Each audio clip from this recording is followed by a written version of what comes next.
सुख जीवन प्यारे साथिया हो।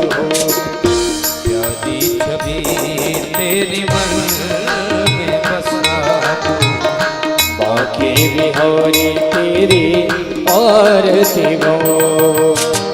श्री हरिदास के प्यारे तुम हो, श्री हरिदास के प्यारे तुम हो।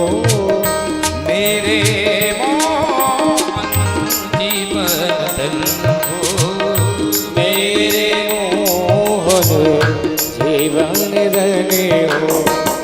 प्यारी छवि तेरी मन में बसाओ, बाकी बिहारी तेरी आरती गो। श्री जय बिहारी तेरी आरती गाओ, बाकी बिहारी तेरी आरती गो।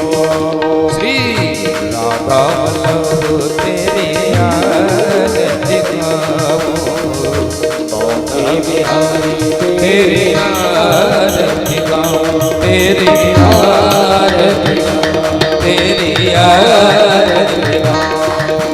कर्पूर गौरम करुणावतारम संसार सारम भुजगेन्द्र सदा वसंतम हृदयारविंदे भवं भवामि श्रीतं नमामि।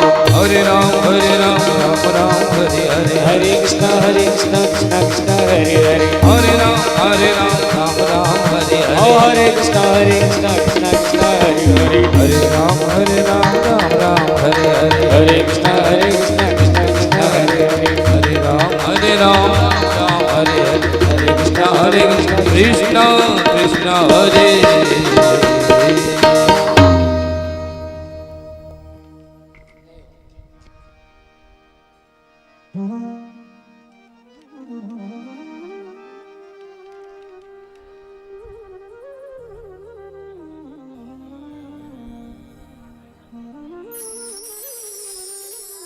श्री राधे।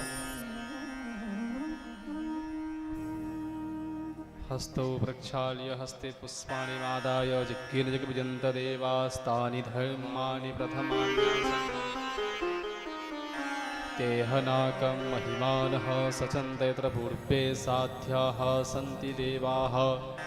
नानासुगन्धिपुष्पाणि यथा कालोद्भवानि च पुष्पाञ्जलिर्मया दत्तं निहानः परमेश्वर इदं मन्त्रपुष्पाञ्जलिं समर्पयामि। ॐ शान्तिः।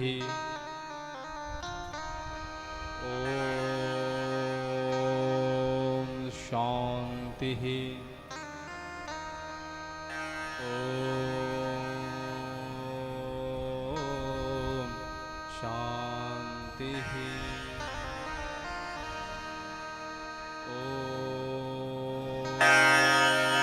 स्वस्ति श्री गणेशाय नमः।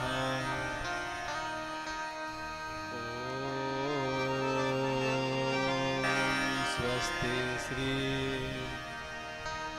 सरस्वत्यै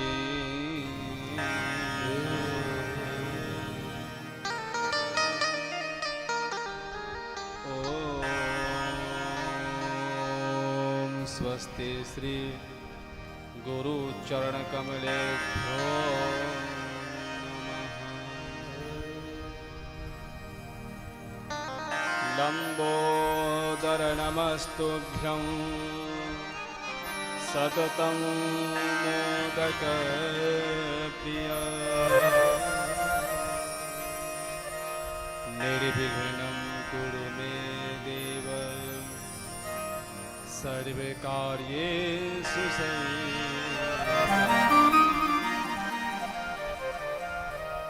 नमस्ते शारदे देवी सरस्वती मते प्रदे वसत्वं मम जिह्वाग्रे सर्वविद्या प्रदान अज्ञानतिमिरान्धस्य जलशलाकया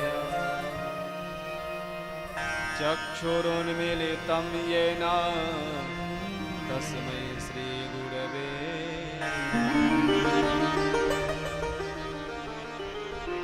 यं प्रव्रजन्तमनुपेतमपेतकृत्यम् द्वैपायनो विरहकातरया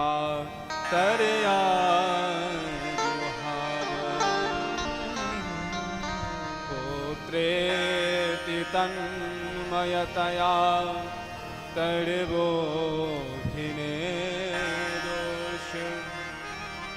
तं सर्वभूतहृदयं मुनिमानतोऽस्मि ध्येयं सदा परिभवग्नमभीष्टदोहम् तीर्थास्पदं शिवविरञ्चिनुतं शरण्यं प्रीत्यार्तिहं व्रणदपालमवाब्धिपूतं वन्दे महापुरुष ते चरणारविन्दम् वंशे विभूषितकरान्नवनीरदाभाम् पीताम्बरादरुणबिम्बफलाधरोष्ठात् पूर्णेन्दुसुन्दरमुखात् अरविन्दनेत्रात् कृष्णात् परं किमपि तत्त्वमहं जाने मृत्युञ्जय महादेव त्राहि मां शरणागतम् जन्म मृत्यु जरा व्याधि पीड़ितं कर्मबन्धनैः राधे मेरी स्वामिनी मैं राधे जी को दास जन्म जन्म मोहिनी जियो श्री वृंदावन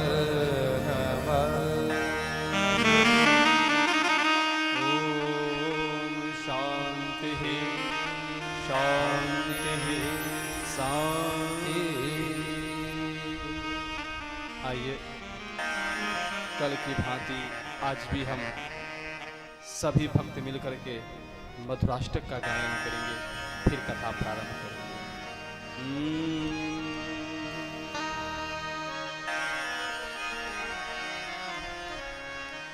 अधीरं मधुरं वदनं मधुरं नयनं मधुरं हसितं मधुरं हृदयं मधुरं गमनं मधुरं मधुराधिपते रत्नं मधुरं वचनं मधुरं चरितं मधुरं वसनं मधुरं पदतं मधुरं चरितं मधुरं प्रमतं मधुरं मधुराधिपतेरखिलं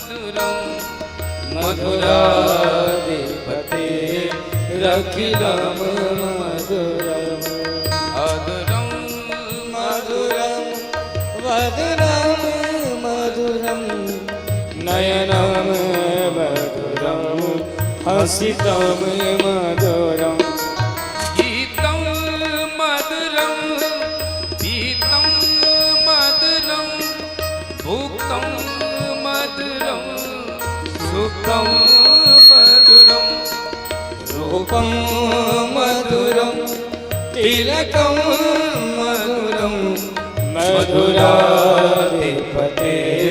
रखिलं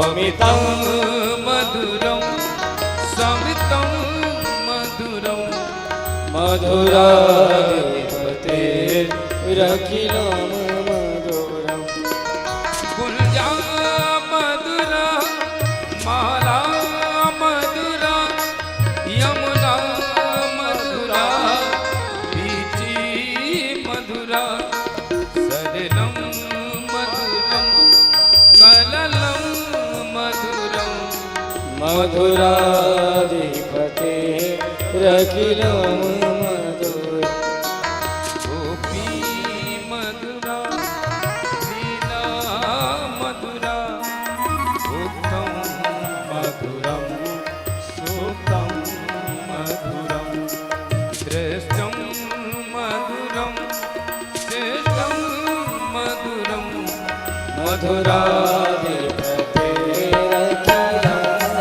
मधुरम्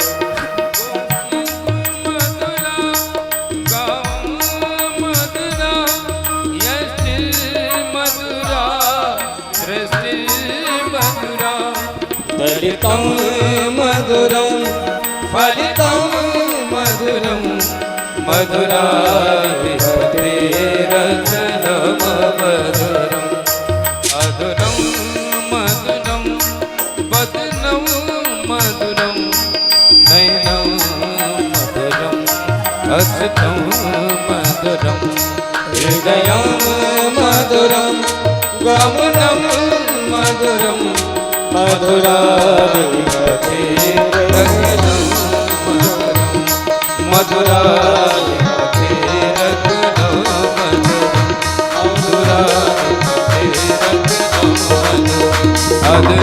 मधुरं मधुरं मधुरं नयनं मधुरं हसितं मधुरं हृदयं मधुरं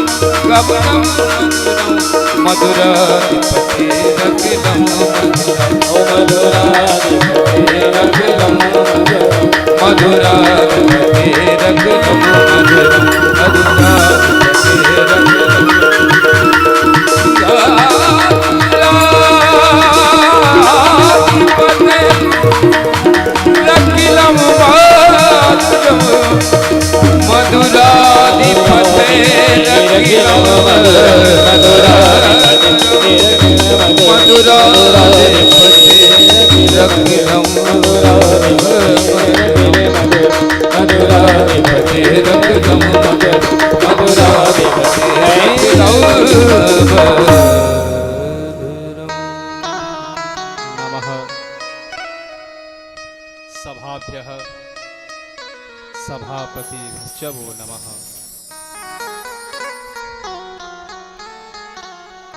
सर्वप्रथम श्री विघ्नहर्ता गणेश जी के चरण कमलों में सादर प्रणाम। कुल देवता इष्ट देवता के चरणों में सादर प्रणाम। यहाँ के स्थान देवता माँ भगवती, राजराजेश्वरी, महाकाली, महालक्ष्मी, महासरस्वती के स्वरूपा भगवती जगदम्बिका को सादर प्रणाम नमन। यहाँ पे विराजमान भक्ति शक्ति स्वरूपा माता एवं बहन एवं भाई बंधुओं सभी के हृदय में विराजमान अनंत सत्ता से संपन्न वो हरि, न जिसका आदि है, न जिसका मध्य है, न जिसका अंत है, ऐसे परम पिता परमात्मा के चरणों में प्रणाम।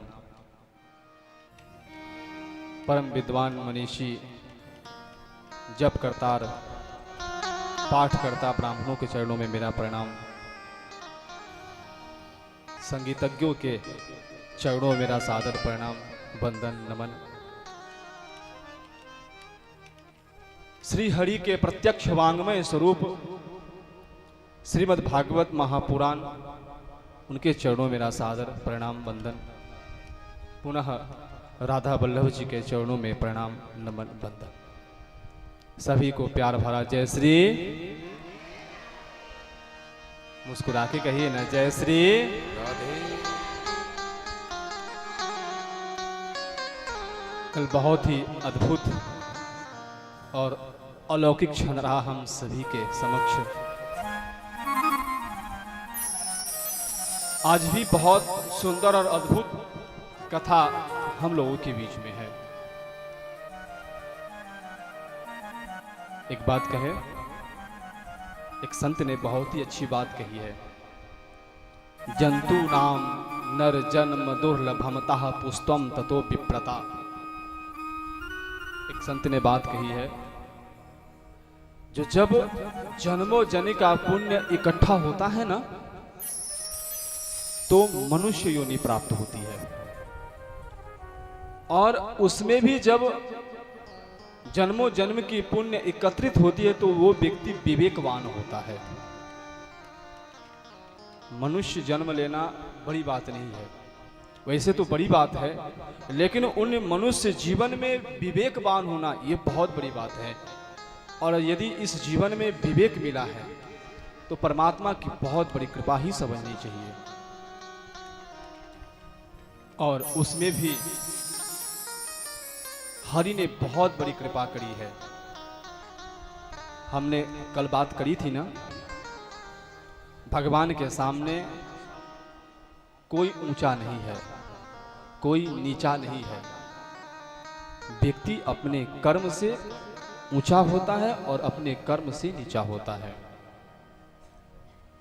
और भगवान की बड़ी अनुकंपा हुई, जो आज हम सभी को श्रीमद् भागवत कथा ज्ञान यज्ञ महोत्सव का एक हिस्सा बनने का सौभाग्य हमें प्राप्त हुआ है। हम भी अपने आप को बहुत सौभाग्यशाली समझते हैं और आप अपने को भी सभी को बड़ी भाग्यशाली समझना चाहिए, जो इस सत्संग का एक हिस्सा हम बन पा रहे हैं। बात कहे, यदि भगवान की बड़ी कृपा न होती तो आज न जाने हम लोग कहां होते। यदि हम अपनी बात करें तो भगवान की कृपा नहीं होती तो किसी मिल में, किसी फैक्ट्री में, किसी वर्कर की जगह काम कर रहे होते।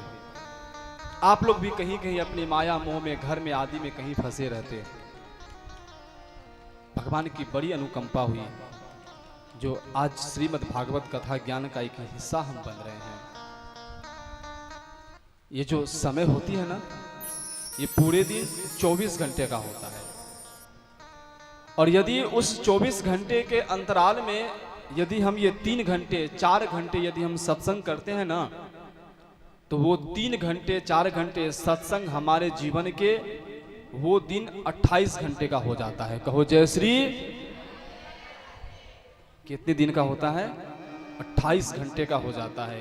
क्योंकि हमारे जीवन में ये जो 4 घंटे की सत्संग है ना, बहुत अनमोल सत्संग है। एक मिनट भैया, ये 4 घंटे की सत्संग बहुत अनमोल है। एक बात कहूं, ये जो है ना, ये मृत्यु लोक है। और इस मृत्यु लोक में एक न एक दिन सबको जाना है और निश्चित जाना है। यहां पर कोई भी अमर होकर के नहीं आया है। तो जब हम यहां से जाएंगे ना, और जब वहां पे चित्रगुप्त हमारी लेखा जोखा लेगा ना, तो ये हमारे जीवन के जो 8 दिन व्यतीत हुए, कलश यात्रा रविवार, आज कलश यात्रा लेकर के हमारी तीसरी दिवस है। और ये 7 दिवस हमारे जीवन के है ना बहुत अनमोल। और उसमें चित्रगुप्त इसके लिए हमारा बहुत सम्मान करेंगे। देखो देखो, ये जो लोग भक्त लोग आ रहे हैं ना हमारे पास, वो हरि की कथा सुन के आए हैं, भगवान की कथा सुन करके आ रहे हैं। इनका सम्मान करना चाहिए। हम आगे कथा सुनाएंगे। हम आप यदि कोई अग्नि का कार्य करते हैं, जैसे माँ बहनें घर में खाना पकाती है चूल्हे पे, तो कभी ऐसा होता है ना, धोखे से भी हाथ चूल्हे पे पड़ जाती है, गर्म कढ़ाई पे चढ़ जाती है, हाथ पक जाता है। पका कि नहीं? पकता है। धोखे से हाथ अग्नि पे जाती है तो अग्नि ऐसा समझती है कि इस बेचारे का हाथ धोखे से पड़ा, इसको छोड़ देते हैं, चलो माफ कर देते हैं एक बार। ऐसा कभी हुआ है क्या? कभी नहीं हुआ है। क्योंकि अग्नि अपना स्वभाव निश्चित रूप से बताती है। उसी तरह यदि हमने धोखे से भी हरि का नाम लिया है अपने जीवन में, तो ये हरि का नाम हमारे जीवन में निश्चित रूप से कभी न कभी अच्छा फल बन के हमारे जीवन में आएगा। ये निश्चित है। कथा की प्रारंभ कीर्तन से करनी चाहिए। आइए बड़े भाव से अपने राधा वल्लभ जी को मनाते हैं, कीर्तन करते हैं, फिर आगे कथा हम प्रवेश करेंगे। मेरो राधा रमन गिरधारी, गिरधारी श्याम बनवारी। मेरो राधा रमण गिरधारी, गिरधारी श्याम बनवारी। राधा रमण गिरधारी, गिरधारी श्याम बनवारी।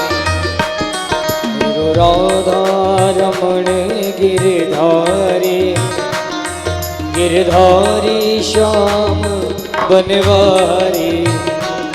गिरधारी श्याम बनवारी, गिरधारी श्याम बनवारी। हाँ गिरधारी श्याम बनवारी, ओ गिरधारी श्याम बनवारी। हाँ मेरो राधा रमण गिरधारी, गिरधारी श्याम बनवारी। मेरो राधा रमण गिरधारी, गिरधारी श्याम बनवारी। प्रेम से गाइए, भाव से गाइए।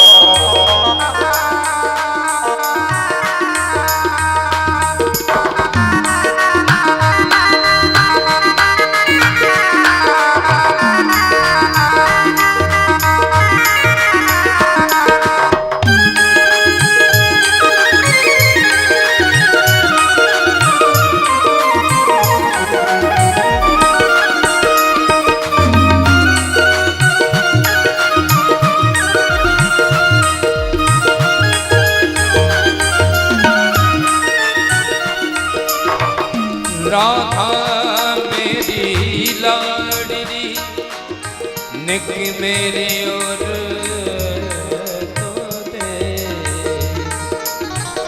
राधा मेरी लाडली, निक मेरी और तो दे। मैं तुझे राखूं नयन में काजल की तेरे। गिरधारी श्याम बनवारी, गिरधारी श्याम बनवारी। गिरधारी श्याम बनवारी, गिरधारी श्याम बनवारी। मेरो राधा रमण गिरधारी, गिरधारी श्याम बनवारी। मेरो राधा रमण गिरधारी, गिरधारी श्याम बनवारी। लगता है आप लोगों को भजन पसंद नहीं आ रहा है, समझ में आ रहा है आपको? तो आप हाथ उठा के, जिसको भगवान ने दो हाथ दिए हो तो अब दोनों हाथ से ताली बजा के गाए। और हम लोग नहीं गाएंगे, आप गाइए। एक बार मैं गाऊंगा, एक बार आप गाइए।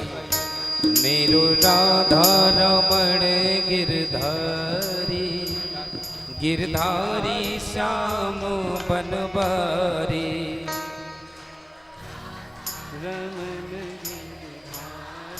हरि बोल।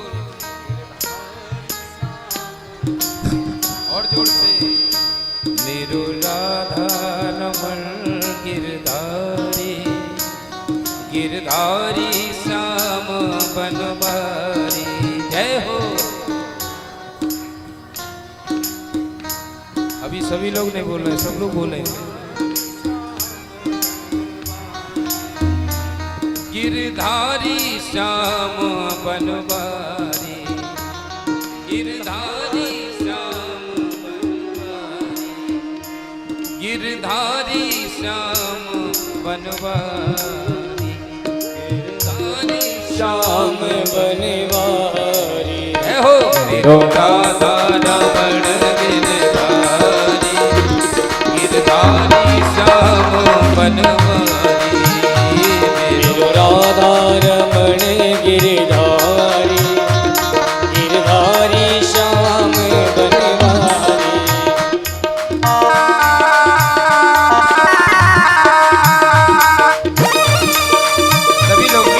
तालियों के साथ हाथ उठा के ताली बजाते हैं।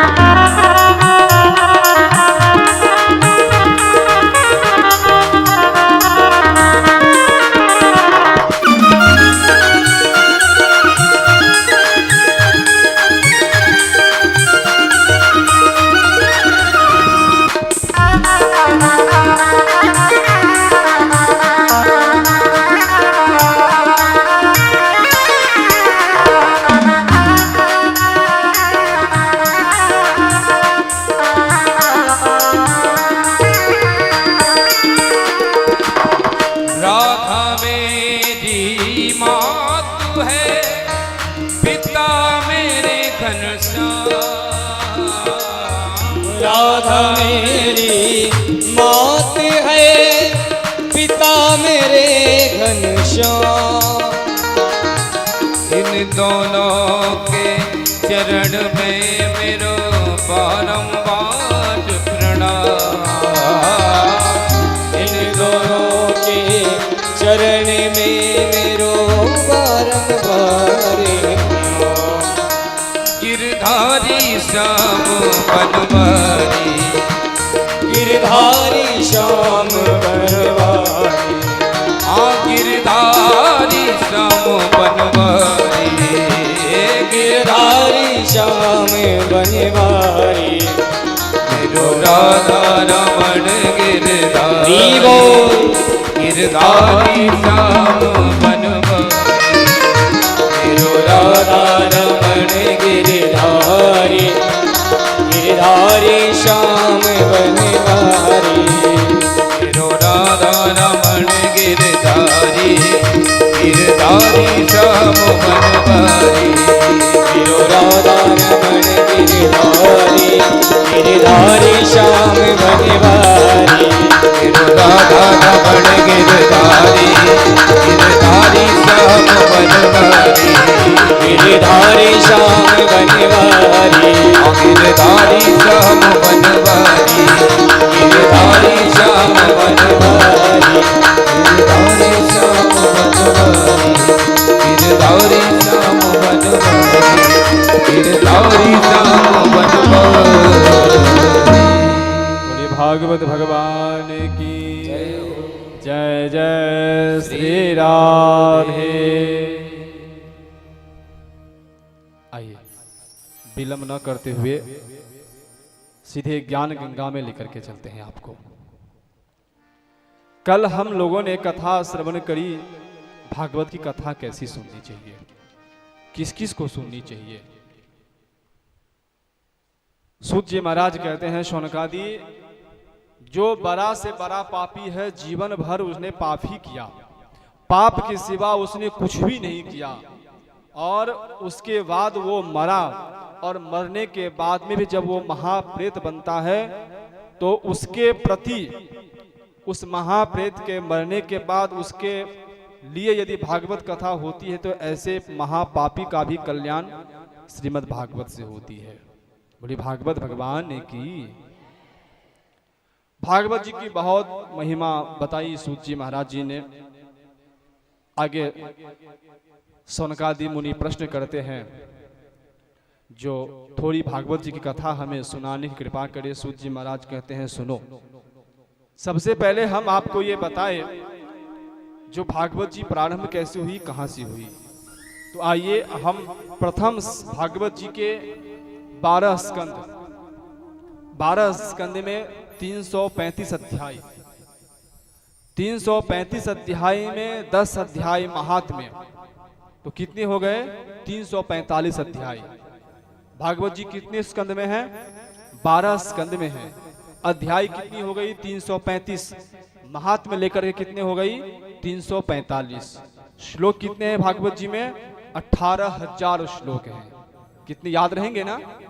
हाँ, भागवत जी में 18,000 श्लोक है, और कई संतों का ऐसा कहना है कि 5,76,000 कुछ ऐसे भागवत जी में शब्दों का प्रयोग किया हुआ है। ये भागवत जी की मूल बात हमने बताई। फिर से ध्यान देके सुनिए।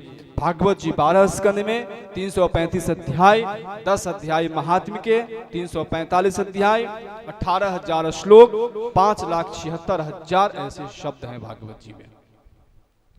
और भागवत जी के प्रथम स्कंद में सूत जी महाराज भागवत जी का मंगलाचरण कर रहे हैं।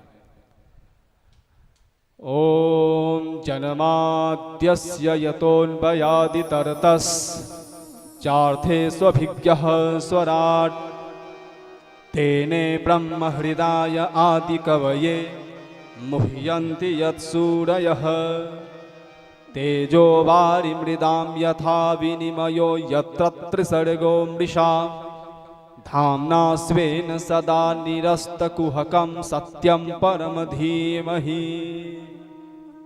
बहुत ही सुंदर अद्भुत श्लोक में मंगलाचरण किए सूत जी महाराज।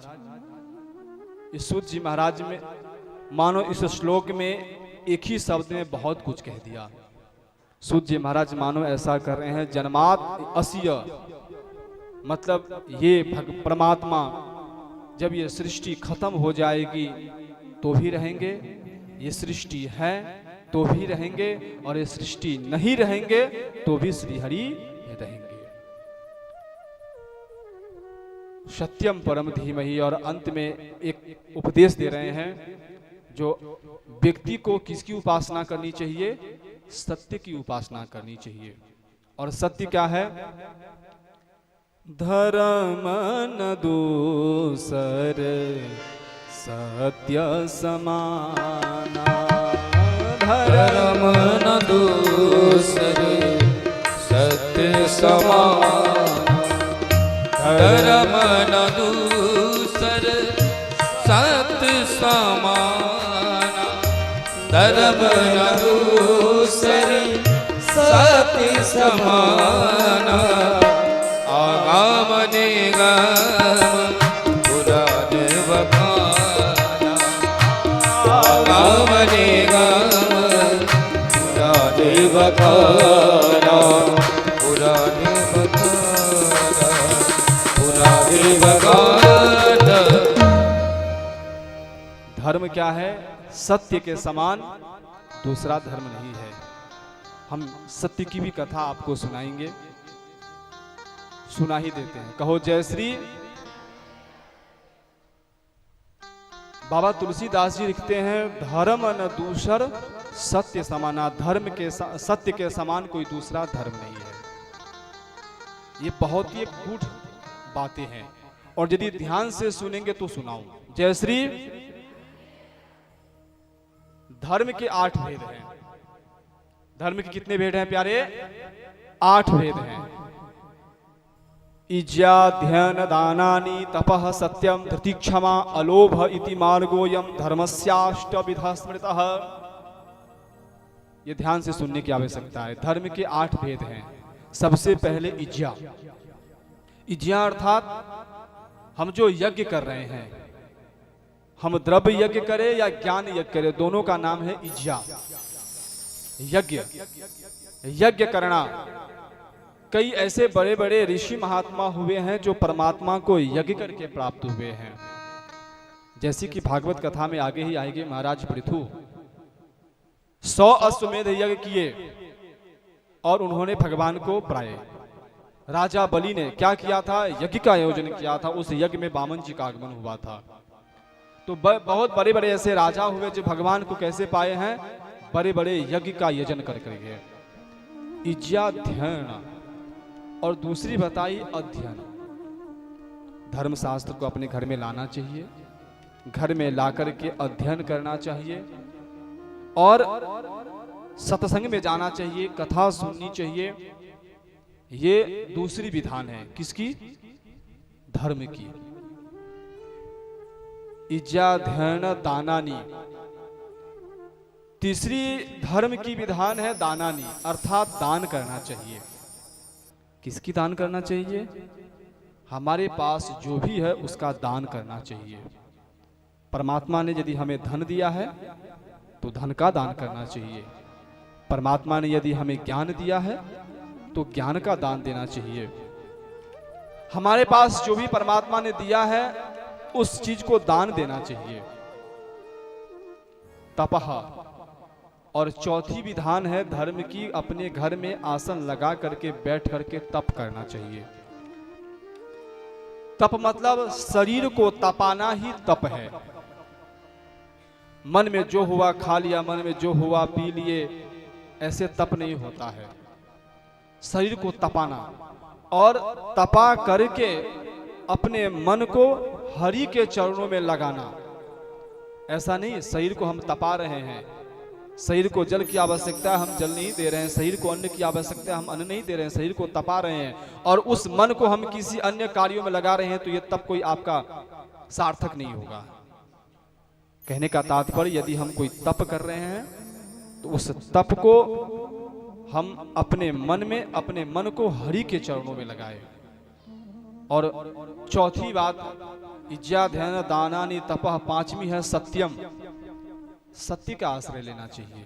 और यहाँ भी सूत जी महाराज ने भागवत जी की आरंभ भी सत्यम परम धीमहि, और जब अपनी वाणी को विराम दिए तो भी सत्यम परम धीमहि, सत्य की आश्रय लेना चाहिए।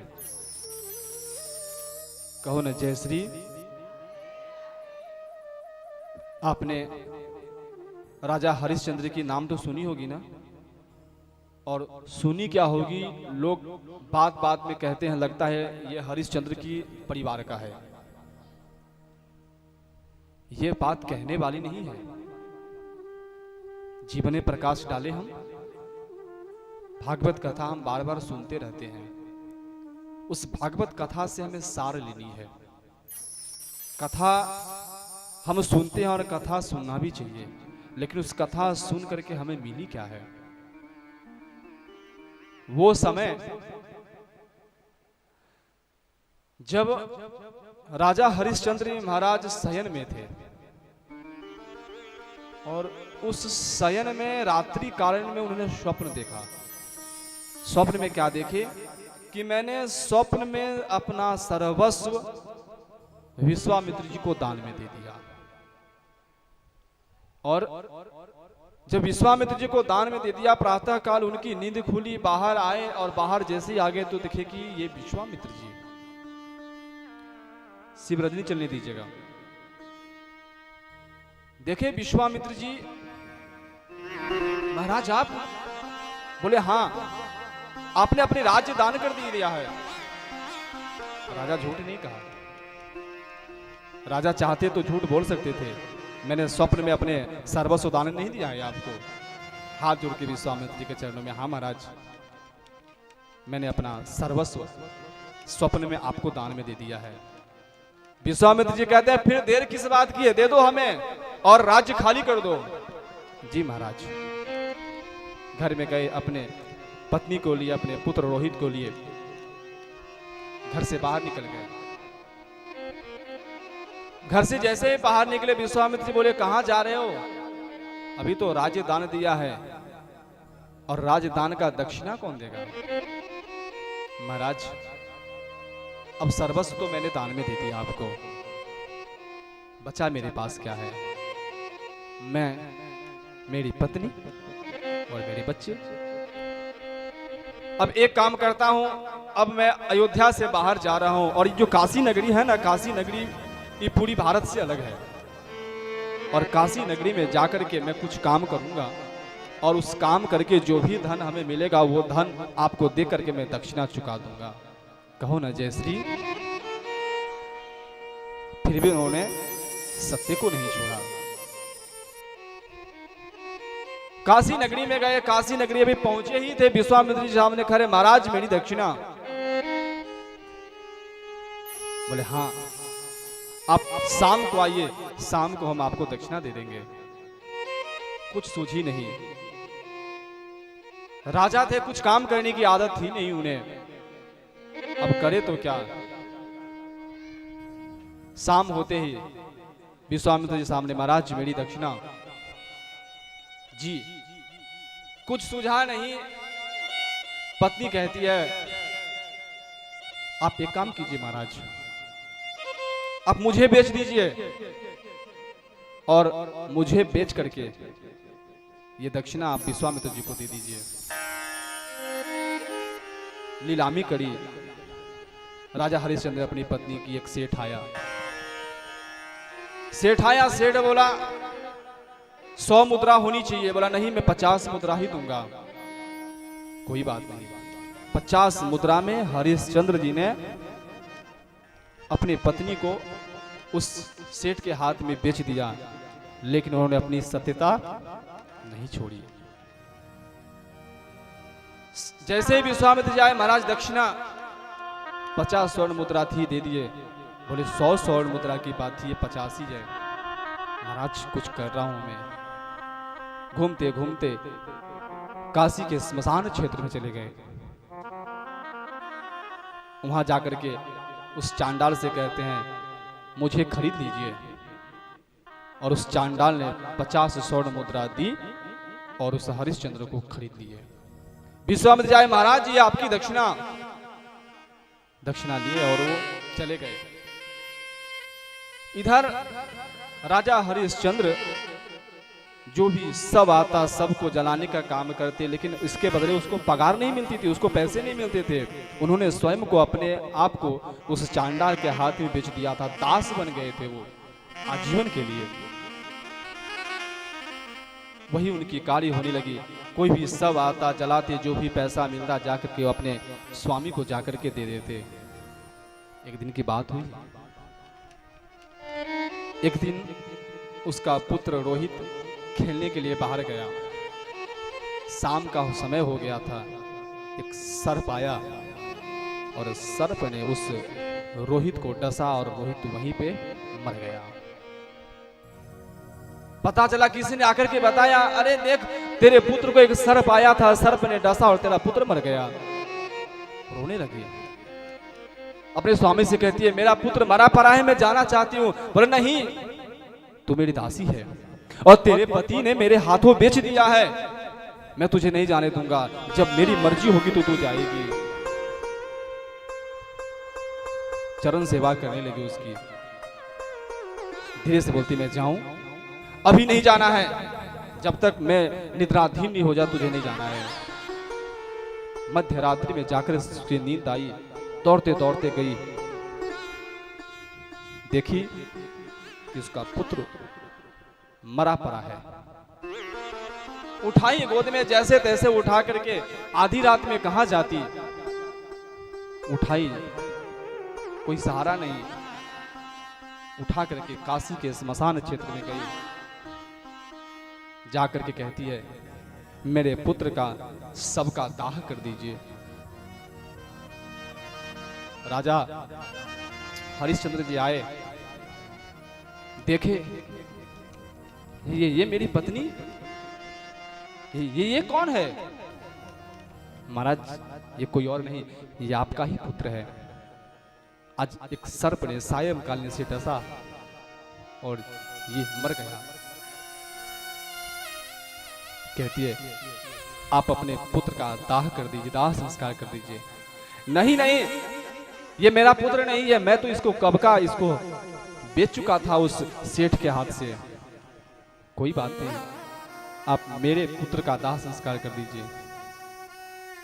बोली देवी कुछ दक्षिणा लाई है, मुझे जलाने का पैसा लेना पड़ता है और ये पैसा मैंने रखता हूं, मैं अपने जाकर के स्वामी को देता हूं।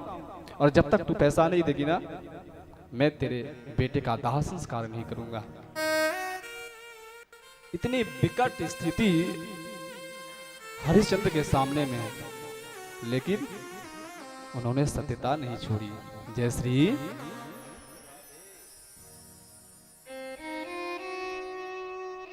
इधर रो रही है, बार बार निवेदन कर रही है, लेकिन अपने वचन से बद्ध बैठे हैं। इधर से उनका स्वामी आया। बोले ये कौन है?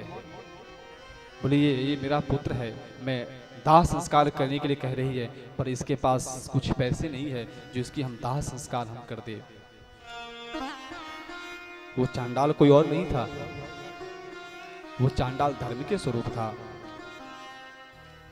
वहीं पे धर्म के स्वरूप में प्रकट हो गए, वहीं विश्वामित्र जी प्रकट हो गए, सही देवता खड़े हो गए। अरे क्या धैर्य है तेरी हरिश्चंद्र, तेरा पुत्र तेरे सामने मरा पड़ा है, लेकिन तू सती को नहीं छोड़ रहा है। हाँ? और उसी समय विश्वामित्र ने अपने कमलों से जल निकाली और जल उस रोहित के ऊपर जैसे ही छूटे, रोहित उठ करके खड़ा हो गया। कहो जय श्री। एक बात कहूं, इसीलिए शायद सूत जी महाराज जी ने अपने शब्दों में सत्यम परम धीमहि को कहा है। सत्य कोई धर्म विशेष नहीं है।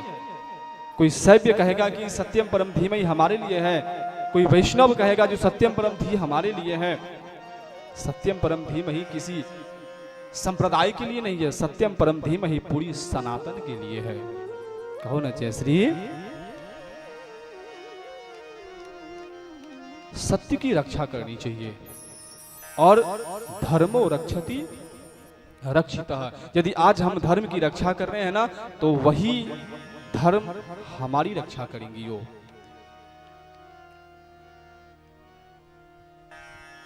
इज्याध्ययन दानानि तपः सत्यम धृति ही। छठा है धृति ही। कभी भी कैसी भी परिस्थिति हो जाए अपने धैर्य को नहीं खोना चाहिए, अपने धैर्य को संभाल करके रखना चाहिए। ये भी एक धर्म है। अलोभ इति मार्गोयम। और भगवान ने हमें जो धन दिया है उसी धन पे हमें संतोष करना चाहिए। आजकल लोग अपने सुख से सुखी नहीं, पड़ोसी के सुख से ज्यादा दुखी है। भगवान ने पड़ोसी को कुछ भी दिया है। जय श्री। एक भगवान के बहुत बड़े भक्त थे, बहुत बड़े भक्त थे, पर अंदर से थोड़ी दुष्ट प्रवृत्ति के भी थे। भक्त थे, भगवान की भक्ति करते करते एक दिन भगवान खुश हो गए, सामने आकर के प्रकट हो गए। बोल तुझे क्या चाहिए? भक्त ने कहा आप जो मैं मांगूंगा वो देंगे? बोले हाँ दूंगा, लेकिन भगवान की एक शर्त हो गई। भगवान की शर्त ये थी, जो यदि तू एक घोड़ा मांगेगा तो पड़ोसी को 2 घोड़ा, यदि तू एक बंगला तो पड़ोसी को 2 बंगला। बोले ये बात है? बोला हाँ। यदि हम 4 बंगला तो पड़ोसी को 8 बंगला। बोला पक्का? तो बोला पक्का। बोले आज नहीं चाहिए, कल मुझे चाहिए, पहले विचार करूंगा मैं। प्रातः काल फिर से तप चालू किया, भगवान सामने प्रकट हो गए। बोले मांगो क्या चाहिए? बोले भगवान पक्का ये बात पक्की है, मुझे 1 घोड़ा तो पड़ोसी को 2 घोड़ा, मेरी 1 गाड़ी पड़ोसी को 2 गाड़ी, मेरे 1 बंगले पड़ोसी। हाँ पक्का ये बात है। तो एक काम कीजिए भगवान, आप मेरी 1 आंख फोड़ दीजिए, पड़ोसों की। कहो ना जय श्री। ऐसा नहीं करना चाहिए। हाँ, पड़ोसी को खुश रखना चाहिए। और अभी तो शायद कम हो गया है, जब हम बहुत छोटे थे ना, कोई अतिथि मेहमान आते थे ना, तो दूसरे को पता चलता था कि इनके यहाँ अतिथि आए हैं, तो वो क्या करते थे, अतिथि नहीं उसको क्या बोलते थे, पाहुन। पाहुन समझ गए ना, अतिथि। जब वो अतिथि आते थे ना, तो पड़ोसी अपने घर से सब्जी का कटोरा, दाल का कटोरा लेकर के आते थे, देखो उसके यहाँ अतिथि आए हैं। और आज क्या होता है पता है, कहीं मेरे से मेरे पड़ोसी कुछ मांग न ले। धृति, क्षमा, अलोभ, किसी के धन पर लोभ नहीं करना चाहिए। अलोभ इति मार्गोयम धर्मस्याष्टविधः स्मृतः। ये धर्म के कितने बताए प्रकार? 8 प्रकार है, याद रहेंगे ना। इज्याध्ययन, यज्ञ करना चाहिए, अध्ययन करना चाहिए, दान करना चाहिए, तप करना चाहिए, सत्य बोलनी चाहिए, धैर्य रखना चाहिए, किसी के धन पर लोभ नहीं करना चाहिए, और क्षमा करना चाहिए। 8वां, यदि हमसे बड़ा कोई गलती करे और हम डर करके उसे क्षमा कर दे तो ये कोई बड़ी बात नहीं है। लेकिन यदि कोई हमसे छोटा यदि गलती करता है तो उसको क्षमा कर देनी चाहिए। ये एक बहुत बड़ा धर्म है। तो ये धर्म के 8 प्रकार, ये धर्म के 8 प्रकार हैं।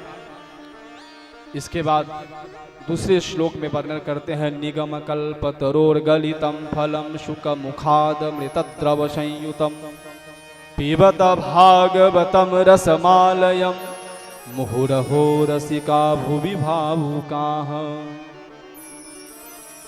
एक भागवत जी को कैसे बताएं? एक पका हुआ फल बताए हैं सूत जी महाराज। निगम कल्पतरोर गलितम फलम। एक जैसे पका हुआ फल कैसे मीठा होता है, तो ये पका हुआ फल बताए हैं सूत जी महाराज जी ने। और ये फल बिना गुठली और बिना छिलके के हैं। और जो कोई फल पका होता है उसमें जब सुखदेव जी महाराज तोता जब चोंच मारते हैं ना, तो वो और पका हुआ फल होता है। पके हुए फल में ही तोता अपना चोंच मारता है। और ये कैसा है? एक पका हुआ फल है। सुखदेव जी महाराज अपनी चोंच मार रहे हैं और उस फल से धीरे धीरे रस टपक रहा है। ऐसे वर्णन किए हैं सूत जी महाराज जी ने। और मुहुरहो रसिका भुवि भावुकाः। सौनक जी महाराज पूछते हैं इसको कितनी बार सुननी चाहिए, कब सुननी चाहिए? सूत जी महाराज कहते हैं मुहुरहो रसिका। इसे जितना हो सके उतनी बार इसको सुनना चाहिए। और जितनी बार इस भागवत कथा को हम सुनेंगे उतने बार कुछ न कुछ हमें नया ही सुनने को मिलेगा। और रसिक लोग जो होते हैं, भगवान के जो परम भक्त होते हैं, भगवान भागवत कथा को बार बार सुना करते हैं। यम प्रव्रजन्तमनुपेतमपेत कृत्यम द्वैपायनो विरह कातर आजुहाव। पुत्रेति तन्मयतयातर्वोभिने दुस्तं सर्वभूत हृदयं मुनिमानतोऽस्मि। तीसरे श्लोक में उन्होंने सुखदेव जी का वर्णन किए सूत जी महाराज। अपने अरणी मां के गर्भ से जन्म लिए, 12 वर्ष तक उन्होंने गर्भ का आश्रय लिए सुखदेव जी महाराज। और जब वो बाहर आए तो बाहर आते ही भागने लगे। पिताजी पीछे पीछे दौड़ रहे हैं और पुत्र भाग रहे हैं। बोले रुक जाओ, नहीं मुझे नहीं रुकना है। यम प्रव्रजन्तमनुपेतमपेत कृत्यम द्वैपायनो विरह कातर आजुहाव। पुत्रेति तन्मयतया तर्वोभिने दुस्तं सर्वभूत हृदयं मुनिमानतोऽस्मि। जब जा रहे थे तो ऊपर से वृक्ष लोग कह रहे हैं, अरे ये साधारण व्यक्ति नहीं है, ये परम महामुनि है। जब जा रहे थे ना, तो जब थोड़ी आगे गए, पिता व्यास जी महाराज पीछे पीछे, हा पुत्र रुको। एक तालाब आई और तालाब में बहुत सी बहनें माताएं स्नान कर रही थी बिना कपड़ों के। सुखदेव जी महाराज गए, किसी को शर्म नहीं आई। व्यास जी महाराज जैसे ही गए तो सभी ने कपड़ा पहनना प्रारंभ कर दिया। व्यास जी महाराज खड़े हो गए, कहे मैं वृद्धावस्था को प्राप्त मैं जा रहा हूं तो शर्म अभी ये मेरा युवा पुत्र गया, तुम्हें शर्म नहीं लगा? बोले एक बात कहें, आपका जो पुत्र था ना, उसे स्त्री और पुरुष में कोई भेद ही नहीं है और ब्रह्माकार उसकी दृष्टि है, लेकिन आपके दृष्टि में स्त्री और पुरुष का भेद है, इसलिए हमें शर्म की अनुभूति हुई है। आगे कथा में सूत जी महाराज कहते हैं, सुनो भागवत जी की रचना कैसे हुई ये बताते हैं। कहो जय श्री। इससे पहले एक छोटी सी भजन कर लेते हैं। एक नजर कृपा की कर दो लाडली श्री राधे, बहुत ही प्यारा भजन है। और भजन करेंगे, फिर आगे कथा में प्रवेश करेंगे। हमें पता है आप थोड़ी भजन के प्रेमी हैं। बोले राधे रानी सरकार की। एक नजर कृपा की कर दे लाडली श्री राधे। एक नजर कृपा की कर दो लाडली श्री राधे। एक नजर कृपा की कर दो लाडली श्री राधे। नजर कृपा की कर दो लाडली श्री राधे। लाडली श्री राधे श्री राधे। स्वामिनी श्री राधे। स्वामिनी श्री राधे। लाडली श्री राधे। लाडली श्री राधे। स्वामिनी श्री राधे। स्वामिनी श्री राधे। दासी की झोली भर दो लाडली हीरा दे। नजर कृपा की कर दो लाडली श्री राधे। एक नजर कृपा की कर दो लाडली हीरा दे।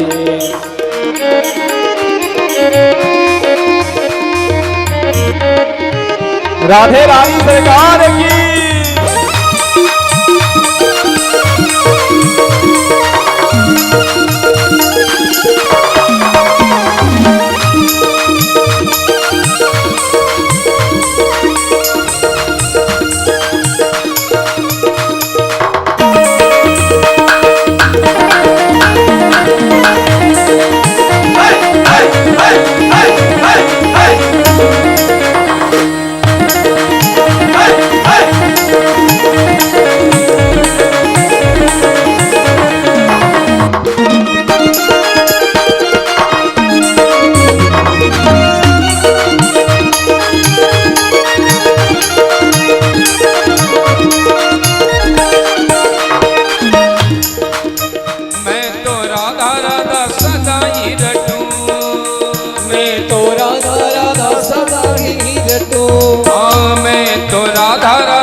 सदा ही रटूं और द्वारे से लाडली के कभी न हटूं। द्वारे से लाडली के कभी न हटूं। और द्वारे से लाडली के कभी न हटूं। द्वारे से कभी न हटूं। मेरे शीस कमल चंद धर दो लाडली हीरा दे। तेरे नजर कृपा की कर दो लाडली श्री राधे। लाडली हीरा दे। लाडली श्री राधे। स्वामी श्री राधे। लाडली श्री राधे।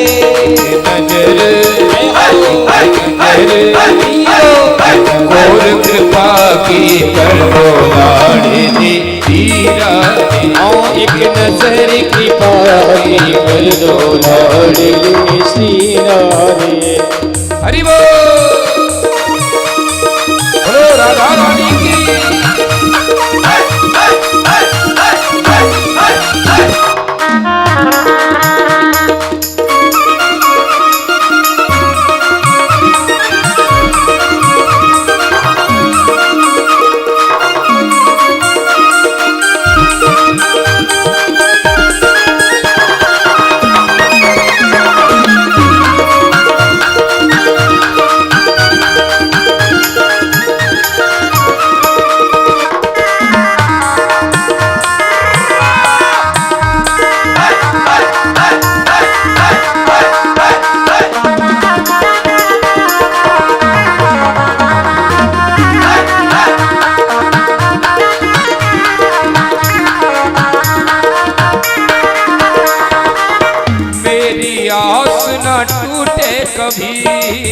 तेरी आस न टूटे कभी। मेरी आस न टूटे कभी। मेरी आस न टूटे कभी। इस तन से प्राण न जाए कभी। इस तन से प्राण न जाए कभी। इस तन से प्राण न जाए कभी। इस तन से प्राण न जाए कभी। मुझे निज दर्शन का वर दो। मुझे निज दर्शन का वर दो स्वामी हीरा दे। एक नजर कृपा की कर दो लाडली श्री राधे। लाडली श्री राधे। लाडली श्री राधे। स्वामी श्री राधे। स्वामिनी श्री राधे। लाडली श्री राधे। लाडली श्री राधे। एक कृपा एक नजर कृपा की कर दो लाडली हीरा दे। एक नजर कृपा की कर दो लाडली श्री राधे।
का मंत्र बता दीजिए, नाम का मंत्र बता दीजिए, निज नाम का मंत्र बता दीजिए, निज नाम का मंत्र बता दीजिए, और निज नाम का मंत्र बता दीजिए।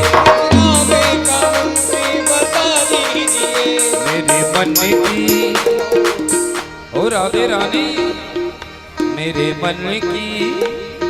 मन की व्यथा सब हर दे स्वामी राधे।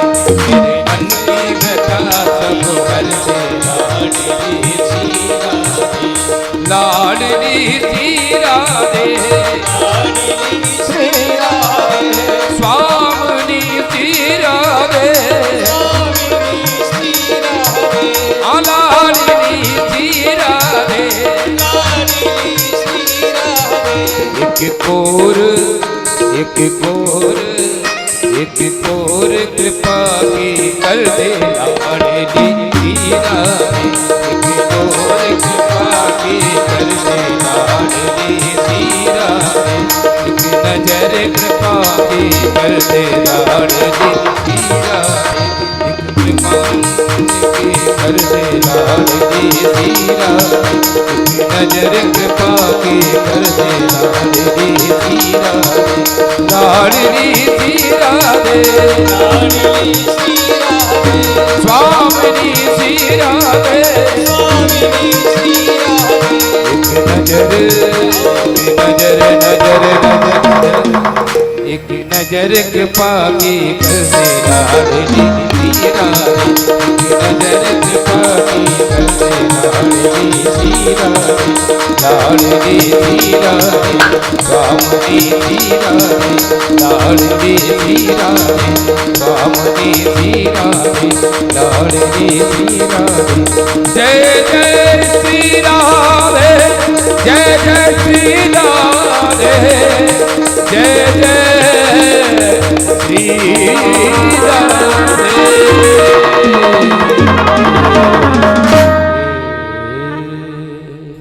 एक नजर कृपा की कर दे लाडली श्री राधे। गाओ ना प्रेम से।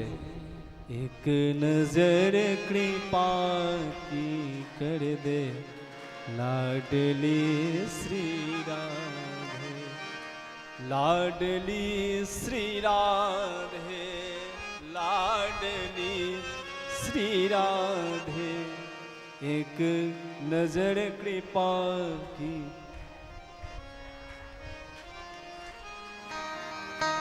एक नजर कृपा की। बोले राधे रानी सरकार की जय हो जय श्री। राधे। सूत जी महाराज कहते हैं भागवत जी की निर्माण कैसे हुई वह हम आपको बताते हैं। बद्रीनाथ का जगह और बद्रीनाथ मंदिर से ठीक 3 किलोमीटर आगे एक माना गांव है और उस माना गांव के अंदर भीमशिला है और भीमशिला के नीचे से मां सरस्वती जी का उद्गम स्थल है जिसको सरस्वती नदी कहते हैं। और उसी नदी के पश्चिम तट पर एक सम्यप्राश नामक आश्रम है। कहो ना जय श्री। ऐसा प्रतीत होता है हमें आप लोगों को भजन में खूब आनंद आती है और कथा में थोड़ी कम, लेकिन भागवत कथा में कथा की महत्व ज्यादा है और भजन की महत्व कम है, कीर्तन की महत्व ज्यादा है। और हमें न्याय सबको देना है, हमें भजन को भी न्याय देना है, आप लोगों को भी खुश रखनी है, नाराज ना हो जाए, क्योंकि हमें भी डर लगता है कल कहीं भीड़ कम ना हो जाए। जय श्री। लेकिन इतनी जरूर विश्वास है जो महाबहन होती है ना बहुत दयालु होती है। यदि हम कुछ कह देते हैं ना तो कभी बुरा नहीं मानती है, बड़ी बोली होती है आप लोगों की तरह। जय श्री। जब हम अपने घर में बैठते हैं ना, तो जैसे हम अपने घरों में अपनी माँ से, अपनी बहन से बात करते हैं ना, अब 2 दिन में ऐसा हो गया है आप लोगों के साथ, लग रहा है हम अपने घर में बैठे हैं। और जब दोनों में सहजता होती है ना, तो फिर कथा कहने का आनंद और कथा सुनने का भी आनंद बहुत हो जाता है। सरस्वती नदी के पश्चिम तट पर आश्रम में प्राशनामा का आश्रम व्यास जी महाराज खिन्न मन से बैठे हैं। आज मन में संतोष नहीं है। उसी समय नारद जी महाराज का आगमन हुआ। नारद जी महाराज आए, व्यास जी महाराज देख के बहुत प्रसन्न हुए।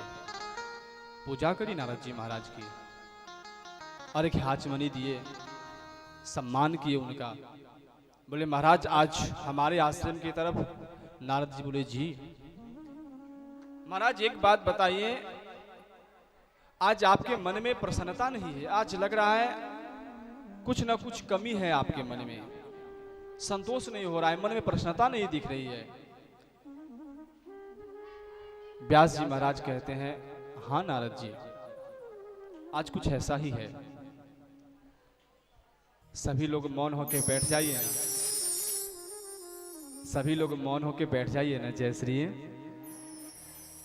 आप लोग जब बातें करते हैं तब बहुत अच्छे लगते हैं, लेकिन जब मौन हो जाएंगे तो उससे भी बहुत अच्छे लगेंगे। जय श्री।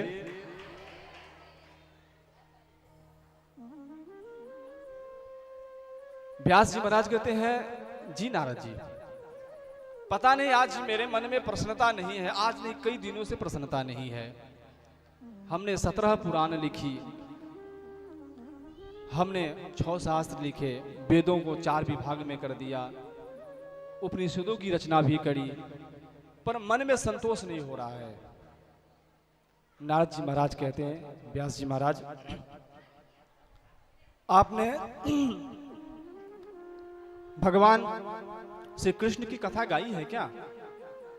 व्यास जी महाराज बोले नहीं, हमने 1 लाख श्लोक में महाभारत करी, 25,000 श्लोक में शिव पुराण करी, हमने देवी भागवत का भी निर्माण करी, विष्णु पुराण, लिंग पुराण, नारद पुराण, कई सारे पुराण लिखे, लेकिन हमने भगवान श्री कृष्ण का वर्णन नहीं किया। वहीं नारद जी महाराज कहते हैं हे व्यास जी महाराज, आप भगवान श्री कृष्ण के लीलामृत का गान कीजिए और आपके मन में प्रसन्नता होगी। व्यास जी महाराज बोले कुछ आधार तो चाहिए ना हमें, किस आधार पे हम श्री कृष्ण का लीला का गान करें।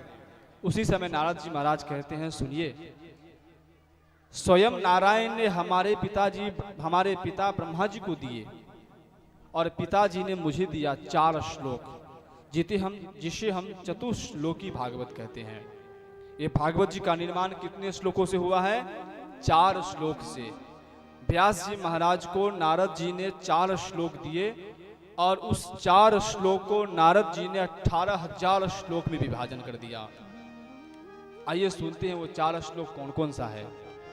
प्रेम से सुनिएगा, यदि पूरी भागवत नहीं सुने तो भी कोई बात नहीं, ये चतुश्लोकी भागवत जरूर सुननी चाहिए। अहमेवासमेवाग्रे नान्यदि यद शत शत परम पश्चादहम यदेतच्च यो वशिष्येत सोऽस्म्यहम् ऋतेर्थम यत् प्रतीयेत न प्रतीयेत चात्मनि तद् विद्यादात्मनो माया यथा भासो यथा तमः यथा महान्ति भूतानि भूतेषु चावचेष्वनु प्रविष्टान्यप्रविष्टानि तथा तेषु न तेष्वहम् एतावदेव जिज्ञासं तत्त्वजिज्ञासुनात्मनः अन्वयव्यतिरेकाभ्यां यत् स्यात् सर्वत्र सर्वदा। ये 4 श्लोक श्रीमद् भागवत जी का मूल श्लोक है, और इन 4 श्लोक से व्यास जी महाराज जी ने 18,000 श्लोक का निर्माण किए। 4 श्लोक जब व्यास जी महाराज को दे रहे थे, उसी समय नारद जी महाराज अपने पूर्व का वृत्तांत व्यास जी महाराज जी से कहते हैं। अहम पुरातीत भवम भवम मुने दास्या सुकस्याश्चन वेदवादिना। व्यास जी महाराज, अहम पुरातीत, मैं पूर्व जन्म में दास्याश्चन, मैं एक दासी का पुत्र था। और मेरी माँ दासी तो थी, पर ब्राह्मणों की, संतों की सेवा किया करती थी। चतुर्मास का समय था। चतुर्मास के समय में संत लोग हमारे गांव में आए और वहां निवास करने लगे 4 महीने में।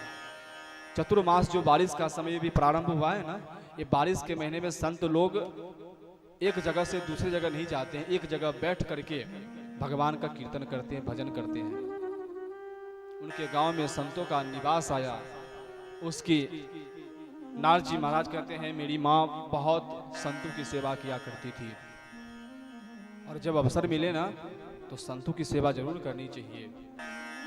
सेवा धर्मो परम गहनो योगी नाम अप्यगम्य। ये जो सेवा धर्म है ना, बहुत कठिन धर्म है, और ये सबके बस की बात नहीं है। कहो ना जय श्री। तो सेवा धर्म करनी चाहिए। यदि किसी को हम पकवान बना के दे रहे हैं, तो हमने कुछ दाल सब्जी आदि बना करके यदि उनको प्रसाद दिया ना, तो कई ऐसे भी लोग होते हैं, संत होते हैं, अरे क्या खाना बनाया है, क्या प्रसाद बनाया है, नमक तो दिया ही नहीं, हल्दी ज्यादा हो गई। बहुत कुछ सुनने को मिलता है। सेवा आसानी से नहीं होती है, और जब अवसर मिले ना तो सेवा करनी चाहिए। संतों की, ब्राह्मणों की, मंदिरों में अपने हाथों से झाड़ू बहारू करनी चाहिए। ऐसी कथा पंडाल है, यहाँ पे आकर के जहाँ आपको लगे जो कुछ कचरा दिखा हुआ है उसको उठाना चाहिए। क्यों? स्वच्छता में प्रभु का वास है, पवित्रता में हरि का वास है। जितना हो सके स्वच्छ रखना चाहिए। नारद जी महाराज कहते हैं, मैं पूर्व में दासी का पुत्र, मेरी माँ संतों की सेवा करती थी और बड़ी प्रेम से किया करती थी। चतुर्मास प्रारंभ हो गया, मेरी माँ संतों की सेवा करने लगी। एक दिन प्रातः काल 4 बजे उठकर गौ दोहन के लिए मेरी माँ गौशाला में जा रही थी, और जैसे ही गौशाला की ओर बढ़ी, एक सर्प आया। सर्प ने मेरी माँ को डसा और मेरी माँ की मृत्यु हो गई। व्यास जी महाराज, मेरे मन में दुख नहीं हुआ, मेरी माँ मर गई। मुझे पता चला जो तेरी माँ को सर्प ने डस लिया है। मैं दौड़ते दौड़ते गया, लोगों को दिखाना था। मैंने एक दिखावटी आंसू बनाई। पता है क्यों? क्योंकि मैंने संतों से कथा सुन सुन के मैं प्रबुद्ध हो गया था। मेरा मन हरि के भक्तों में लग चुका था। मैं ये चाह ही रहा था कि कब मेरी माया मोह छूटे और मैं हरि की भक्ति करने लगूं। और ये अवसर ने परमात्मा ने मुझे प्रदान किया। मेरी माँ मर गई, मैं अपनी माँ का अंतिम संस्कार किया। अंतिम संस्कार करके मैं उत्तर दिशा की ओर बढ़ा। जब उत्तर दिशा की ओर बढ़ा, मैं एक जगह बैठा। तो हे व्यास जी महाराज, जब मैं एक जगह बैठा तो संतों की द्वारा जो हमने कथा सुनी थी, उस कथा को मेरे स्मरण करने लगा। हमने एक चट्टान रखी हुई थी, चट्टान पे मैं बैठ गया और हरि की कथा जो सुना था उसका मैंने स्मरण करने लगा। हरि के चित्र चिरण का मैं स्मरण करने लगा। मुझे बहुत अच्छा लगने लगा। अचानक हरि की दर्शन मेरे मन में हुआ। जैसे उस हरि को मैं देखा, मेरी आंखें खुल गई। मैं चकाचौंध हो गया, इधर उधर देखने लगा। मेरा मन विचलित होने लगा। मैं सोचने लगा, मेरे आंख जो बंद किया था उसमें जो हरि का दर्शन किया, उस हरि का दर्शन दोबारा क्यों नहीं हो रहा है? व्यास जी महाराज, मैं बहुत विचलित होने लगा। आकाशवाणी हुई ऊपर से, अरे बालक, तू इस शरीर से मुझे प्राप्त नहीं कर सकता है।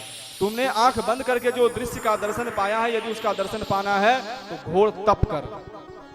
व्यास जी महाराज में जाके घोर तप करने लगा।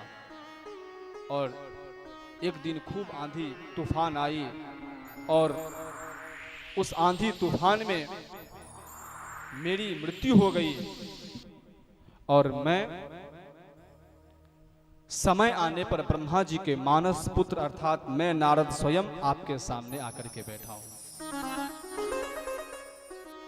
भगवान की भक्ति कहां एक दासी का पुत्र, और भगवान की भक्ति कहां ब्रह्मा जी के मानस पुत्र बनकर स्वयं नारद, जिनको हरि कीर्तन के सिवा कुछ काम ही नहीं है।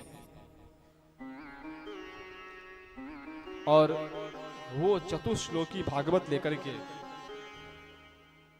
व्यास जी महाराज ने 18,000 श्लोक का निर्माण किए। निर्माण तो कर दिए, पर इस महाग्रंथ को पढ़ेगा कौन? बड़ी चिंता होने लगी, किसी को समझ भी नहीं आ रहा था ये।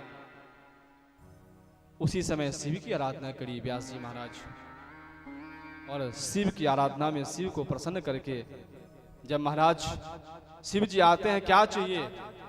बोले हमने एक ग्रंथ का रचना किया है श्रीमद् भागवत, उसे पढ़ेगा कौन? हमें ऐसा आप पुत्र प्रदान कीजिए जो भागवत जी को पढ़ सके और लोगों तक इस प्रसाद को दे सके।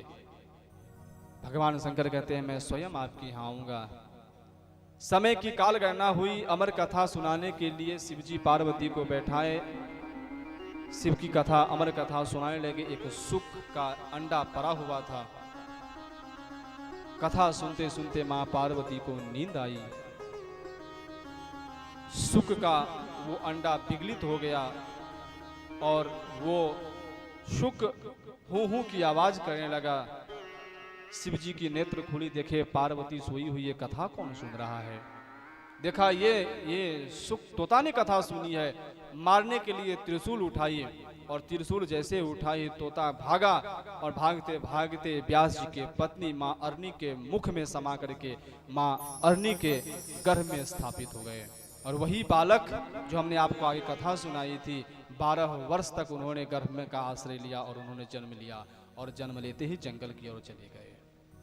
व्यास जी महाराज विचार किए, मैंने तप की हुआ, मुझे पुत्र की भी प्राप्ति हुई, पर पुत्र जन्म लेते ही जंगल में चला गया। अब ये पढ़ेगा कौन? फिर अपने शिष्यों को बुलाए और भागवत जी के कुछ श्लोकों को पढ़ाया और उनसे कहा जाओ जंगल में जाकर के जोर जोर से इस श्लोक का गायन करो। और उनके शिष्य लोग श्लोक का अध्ययन करके जा करके जंगल में खूब जोर जोर से बोलने लगे। बर्हापीडम नटवर वपुः कर्णयोः कर्णिकारम विप्रदवासः कनक कपिसं वैजयन्तीं च मालां रन्ध्रान् वेणोरधर सुधया पूरयन् गोपवृन्दै वृन्दारण्यं स्वपदरमणं प्राविशद गीत कीर्तिः। ऐसे बहुतों श्लोकों का गायन करने लगे। सुखदेव जी महाराज गुफा में बैठे हुए थे, तप कर रहे थे। श्लोक सुने, अद्भुत श्लोक। गुफा से बाहर निकले, जाकर के सूत जी को पकड़े। अरे ये श्लोक, इतना अद्भुत श्लोक आप कहां से? बोले आप सुखदेव जी है ना? हाँ हाँ मैं सुखदेव जी हूं। बोले ये तो 18,000 श्लोक ऐसे पढ़े हैं और ये किसी और नहीं, आपके पिताश्री के पास पढ़े हैं। इसमें से एक आध श्लोक हमको मिला है जो हम यहाँ पे इसका गायन कर रहे हैं। और वो श्लोक सुन करके व्यास जी के शिष्यों के साथ पुनः व्यास जी के सम्यप्राश नामक आश्रम में आए और वहां पर बैठ करके व्यास जी महाराज के द्वारा पूरी भागवत का उन्होंने अध्ययन किया। बोली भागवत भगवान की। समझ में आ गई सुखदेव जी का जन्म कैसे हुआ और भागवत जी की निर्माण कैसे हुई। संत की जब कृपा होती है ना तो अवश्य कुछ न कुछ हमें प्राप्त होता है, और बिना संत की कृपा से कुछ नहीं होती है। आज 2 दिन बीत गए हैं, आइए हम सभी मिलकर के गुरुदेव को प्रणाम करते हैं और गुरुदेव को प्रणाम करके आगे कथा में हम प्रवेश करेंगे। बोले सदगुरु भगवान की जय। मेरा कोई न सहारा बिन तेरे, गुरुदेव सबरिया मेरा कोई न सहारा बिन तेरे, गुरुदेव सबरिया मेरे। मेरा कोई न सहारा बिन तेरे, गुरुदेव सबरिया गुरुदेव सावरिया मेरे, गुरुदेव सावरिया मेरा कोई न सहारा बिन तेरे, गुरुदेव सावरिया मेरे। मेरा कोई न सारा बिन तेरे, गुरुदेव सवरिया मेरे।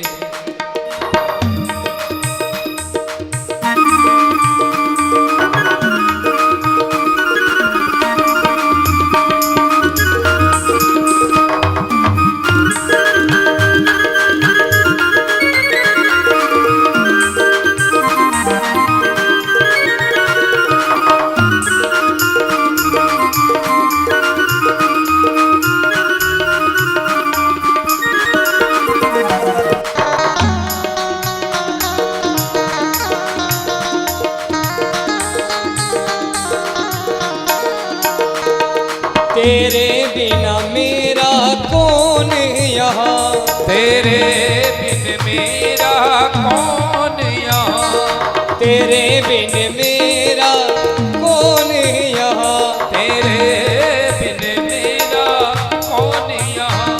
प्रभु तुम्हें छोड़ मैं जाऊँ कहाँ, प्रभु तुम्हें छोड़ मैं जाऊँ कहाँ। मैं तो आन पड़ा हूँ दर तेरे, मैं तो आन पड़ा हूँ दर तेरे, गुरुदेव सांवरिया मेरी, मेरा कोई न सहारा बिन तेरे, गुरुदेव सवरिया मेरे।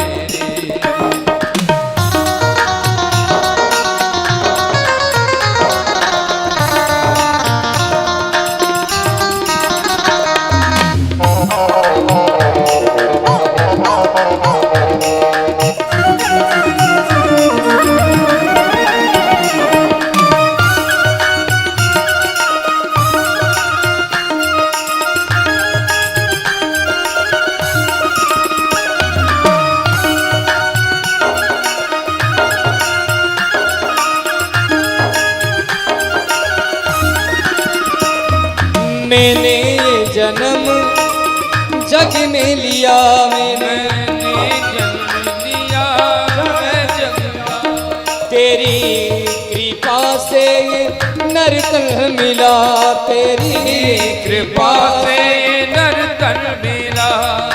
तूने किए उपकार घनेरे, तूने किए उपकार घनेरे, गुरुदेव सांवरिया मेरे, मेरा कोई न सहारा बिन तेरे, गुरुदेव सवरिया मेरे।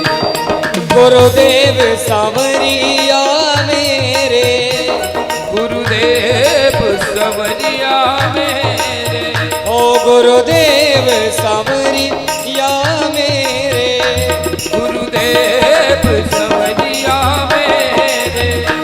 मेरा कोई ना सहारा बिन तेरे, गुरुदेव सांवरिया मेरी, मेरा कोई न सहारा बिन तेरे, गुरुदेव सवरिया मेरे।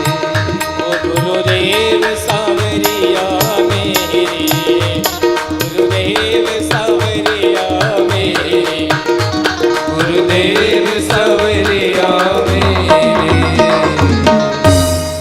बोले सदगुरु भगवान की। गुरु का आश्रय लेना चाहिए और जीवन में बिना गुरु का रहना भी नहीं चाहिए। एक संत ने बहुत ही अच्छी बात कही, ब्रह्मा जो रूठ जाए विष्णु उसे बचाए, ब्रह्मा जो रूठ जाए विष्णु उसे बचाए, विष्णु जो रूठ जाए शंकर उसे बचाए, और शंकर जो रूठ जाए गुरुदेव ही बचाए, शंकर जो रूठ जाए गुरुदेव ही बचाए, और गुरुदेव रूठ जाए कोई नहीं बचाए। जीवन में गुरु का आश्रय निश्चित रूप से लेना चाहिए, और गुरु की बात आई तो कुछ कहने का मन भी हो रहा है। जीवन में निश्चित रूप से गुरु बनाए। और एक बात कहूं, ये समय चल रहा है ना, बहुत विकट समय चल रहा है। हमारा मन कहीं स्थिर हो ही नहीं रहा है कि हम गुरु बनाएं किसको। एक बात कहूं, यदि हमने किसी को गुरु बना लिया है ना, तो उस पर कभी श्रद्धा कम नहीं करनी चाहिए। हमने यदि किसी को गुरु बनाया है, गुरु के रूप में वर्ण किया है, यदि उस गुरु का आचरण ठीक नहीं है ना, तो आप घबराना मत। आपको घबराने की आवश्यकता नहीं है, आप चिंता भी मत करना। क्यों? क्योंकि यदि आपके गुरु का यदि आचरण ठीक नहीं है ना, तो उनका कर्म वो खुद भोगेंगे। आप अपना कर्म कभी मत बिगाड़ लेना और गुरु पे श्रद्धा रखना और निश्चित रूप से गुरु बनाना। पहले तो विचार करना जो हम गुरु बनाएं किसको। और एक बात और कहूं, गुरु उसी को बनाना, और गुरु बनाना भी उसी को चाहिए जिससे हम आसानी से मिल पाए। ऐसे गुरु का वर्ण नहीं करना चाहिए जो हम 1 हफ्ते 2 हफ्ते महीनों 2 महीने 1 साल लग जाए गुरु का दर्शन न हो पाए। ऐसा कभी मत करना। गुरु की दर्शन हो पाए ऐसा हमेशा करना। और कई जगह ऐसी परंपरा भी है जो कहीं माँ को गुरु बना लेते हैं, कहीं पिता को गुरु बना लेते हैं। माँ पिता तो पहले से गुरु है ही। सबसे पहले यदि कोई गुरु है अपने जीवन का तो कौन है? माँ है, वो तो गुरु है ही। पिता तो गुरु है ही।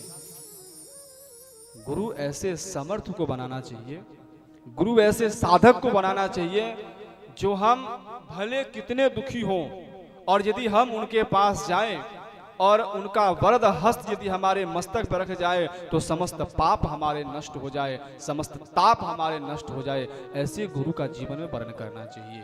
कहो ना जय श्री। समझ गए ना कैसे गुरु का वर्ण करना चाहिए?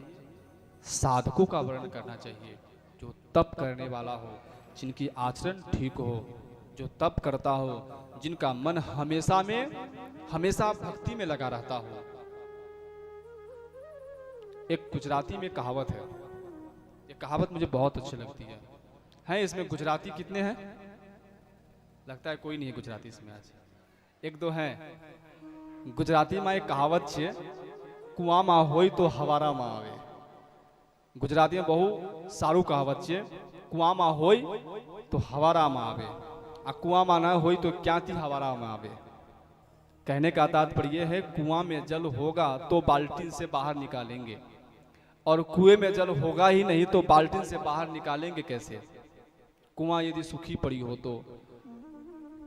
किसी गुरु के पास अपने तप का बल होगा तो ना आपको देगा, और किसी गुरु के पास तप का बल होगा ही नहीं तो आपको देगा कहां से?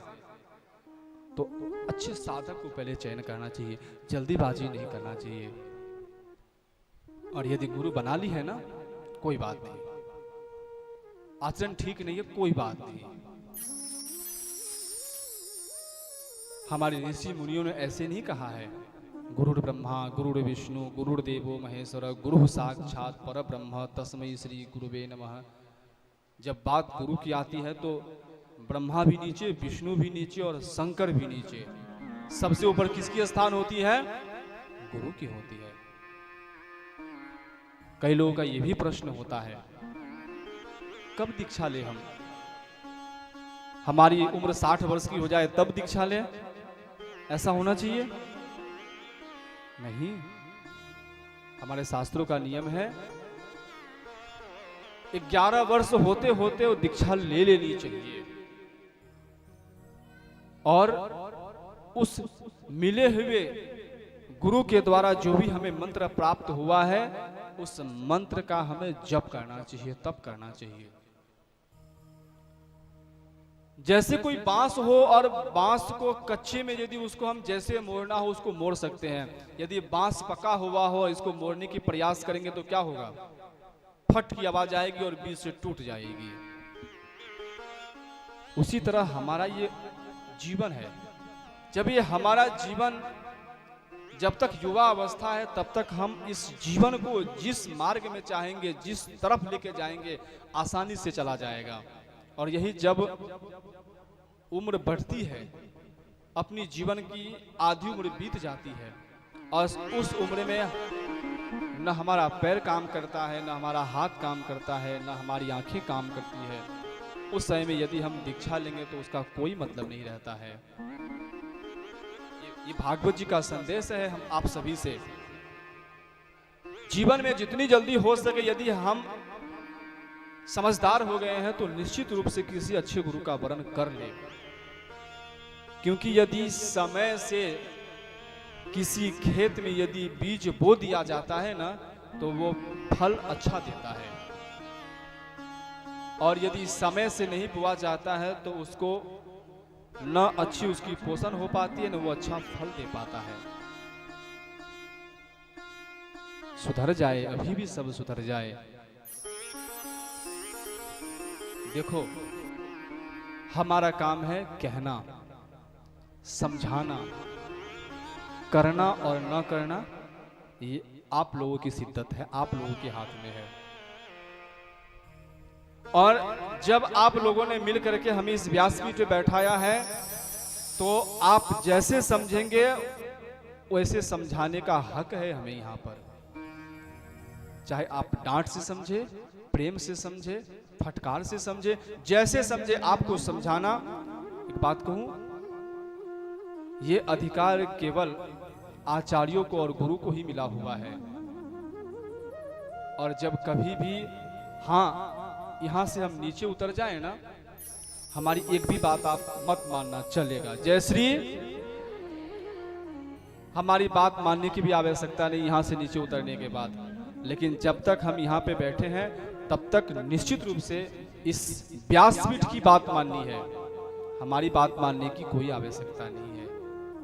और हम ये पूरी प्रयास भी करेंगे, भागवत जी में जो कुछ है वही प्रसाद आप लोगों तक हम रखें।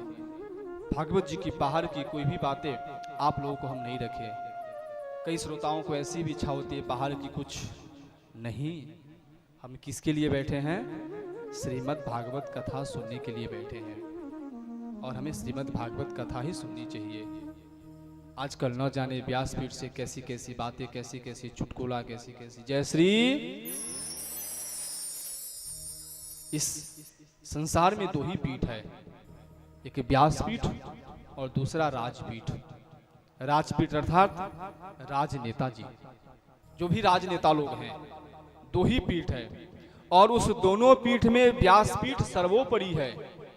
जब राजा लोगों की जब बुद्धि भ्रमित होती है ना, तो वो भी संतों के पास जाते हैं, संतों के पास जाकर के आशीर्वाद देते हैं।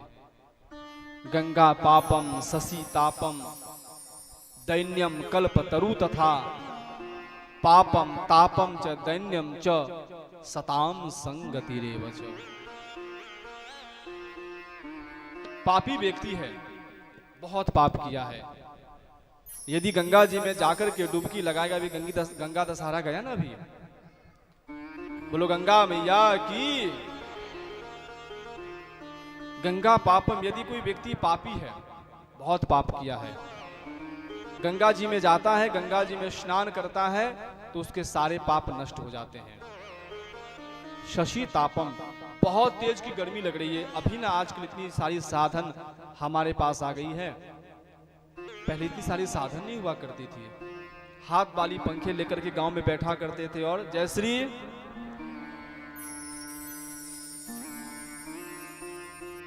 जब गर्मी लगे ना खूब, तो चंद्रमा की शीतलता में जाकर के बैठेंगे तो गर्मी कम लगती है।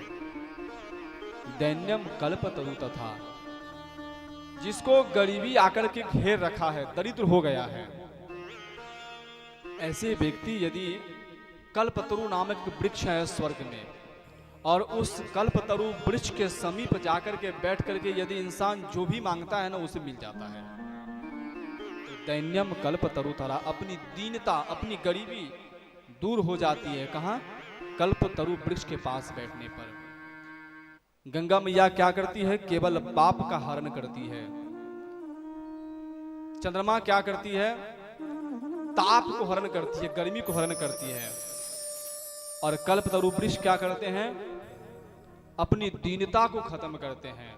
यदि पाप, ताप और दरिद्रता यदि तीनों खत्म करना हो तो किसी अच्छे संत के चरणों में चला जाना। जय श्री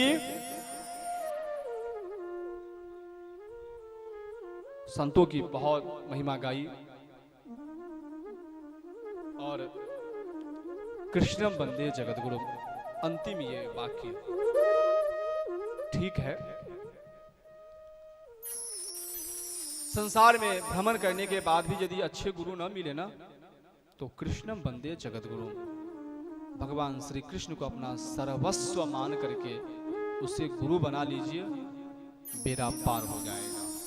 ये हमने, ये भागवत जी कहती है। बहुत ही अद्भुत अद्भुत कथाएं सूत जी महाराज कहते हैं। भागवत जी को, कथा को समझाने के लिए हमें थोड़ी सी महाभारत में जानी पड़ेगी।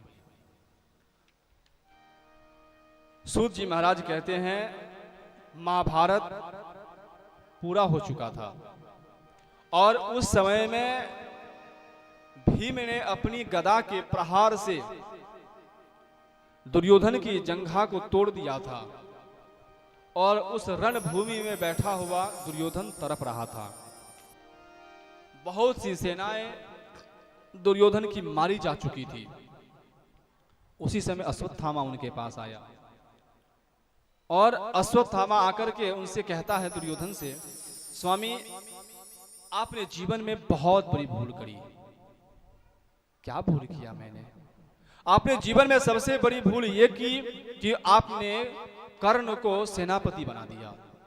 यदि आपने उस समय हमें सेनापति बना दिया रहता तो आज आपको ये हार की मुख नहीं देखनी पड़ती। बड़ी ऐसी बात है।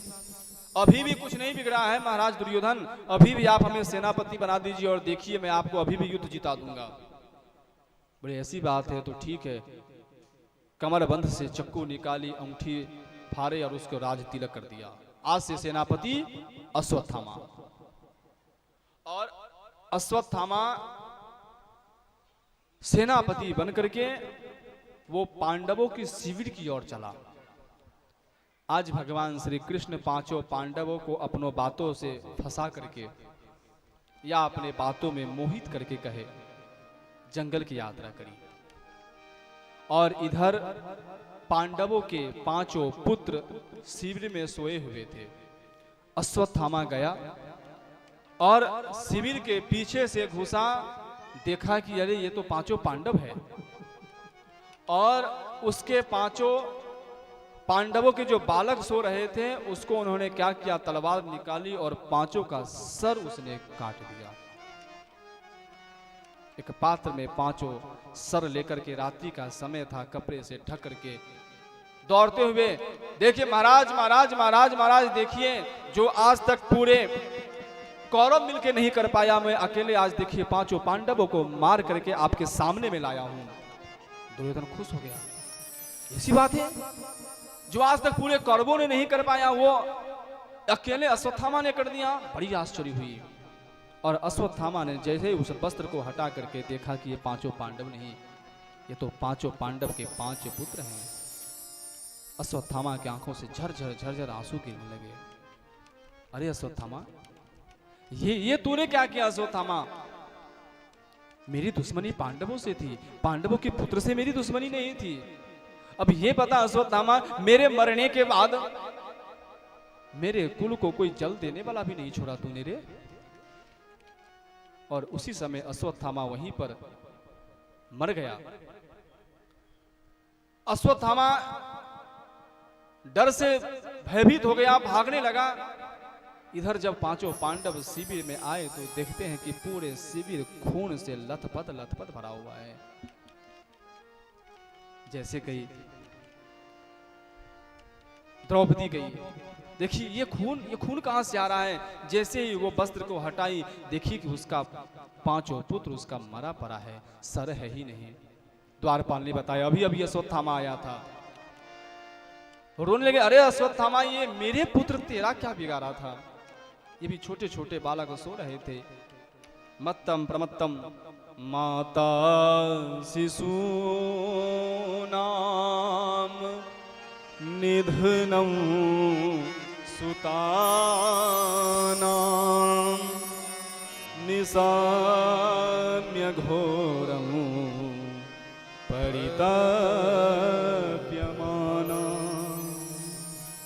माता शिशूनां निधनं सुतानां निशाम्यघोरं परिताप्यमाना। अश्वत्थामा, ये मेरे पांचों पुत्रों ने तेरा क्या बिगाड़ा था? उस अर्जुन खड़ा हो गया। देवी मैं प्रतिज्ञा करता हूं, अश्वत्थामा मैंने मेरे पांचों पुत्रों को मारा है। मैं अश्वत्थामा का सर लेकर के आऊंगा और उसके सर पर पैर रख करके तू अपने पुत्रों का अंतिम संस्कार करेगी, अंतिम कर्म करेगी। भीम ने बोला नहीं, मैं उसको अपने गदे से उस अश्वत्थामा का सर फोड़ दूंगा। अर्जुन रथ पे सवार हो गए। श्री कृष्ण रथ को हाँकने लगे, दौड़े अश्वत्थामा की ओर। अश्वत्थामा देखे ये अर्जुन ये सिंह की तरह मेरी ओर दहाड़ रहा है, आ रहा है। डर गया, क्या करूं, कुछ सूझी बूझी नहीं। अपने तर्कस से ब्रह्मास्त्र निकाली और ब्रह्मास्त्र अर्जुन पे चला दिया। अर्जुन कहते हैं माधव ये क्या किया इसने, ये तो ब्रह्मास्त्र चला दिया। कन्हैया कहते हैं अर्जुन घबरा मत, अश्वत्थामा को ब्रह्मास्त्र चलाने तो आता है लेकिन उसे ब्रह्मास्त्र वापस करने नहीं आता है। अर्जुन ये तो तेरे को पता है ना। अर्जुन चला ब्रह्मास्त्र और ब्रह्मास्त्र चला करके वो ब्रह्मास्त्र को अपनी ओर खींच ले। अर्जुन ने ब्रह्मास्त्र का संधान किया और संधान करके ब्रह्मास्त्र चलाई और अश्वत्थामा के मारे हुए ब्रह्मास्त्र को अपनी ओर खींच करके उन्होंने समेट लिया। रथ से कूदा अर्जुन, अश्वत्थामा की चोटी पकड़ी। अरे मेरे पुत्रों ने तेरा क्या बिगाड़ा था जो सोए हुए पुत्र को तूने मार दिया। एक जैसे मरे हुए कुत्ते को रस्सी बांध करके घींचते हुए लेकर के जाते हैं ना, उसी तरह रस्सी से बांध दिया अश्वत्थामा को और घींचते घींचते घींचते शिविर में लेकर के आए, ला करके खड़ा कर दिया द्रौपदी के सामने। ये लो देवी, इसे अब कौन सी सजा देनी है। भीम खड़े हो गए, मैं अभी अपने गदे से इस अश्वत्थामा का सर फोड़ दूंगा। अर्जुन खड़ा, नहीं नहीं, मैं इसे बाणों से इसको बिंध दूंगा। द्रौपदी हाथ जोड़ के खड़ी हो गई, ना ना, ऐसे करने की आवश्यकता नहीं है। ये ब्राह्मण का पुत्र है। अर्जुन, ब्राह्मण को नहीं मारना चाहिए। और इसमें भी ये गुरु पुत्र है। देखिए द्रौपदी की धैर्य कितनी बड़ी है।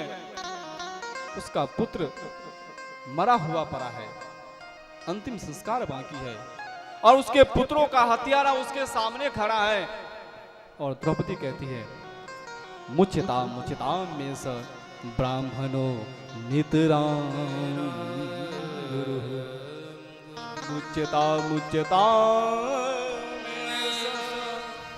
ब्राह्मणो नितराम। छोड़ दो इसे, ये ब्राह्मण है और ये हमारे कुल के गुरु हैं, छोड़ दो। भीम ने कहा नहीं देवी, मैं इसे नहीं छोड़ूंगा, मैंने प्रतिज्ञा किया है, मैं इसे मारूंगा अभी। सभी हाथ जोड़ के खड़े हुए, क्या करना चाहिए।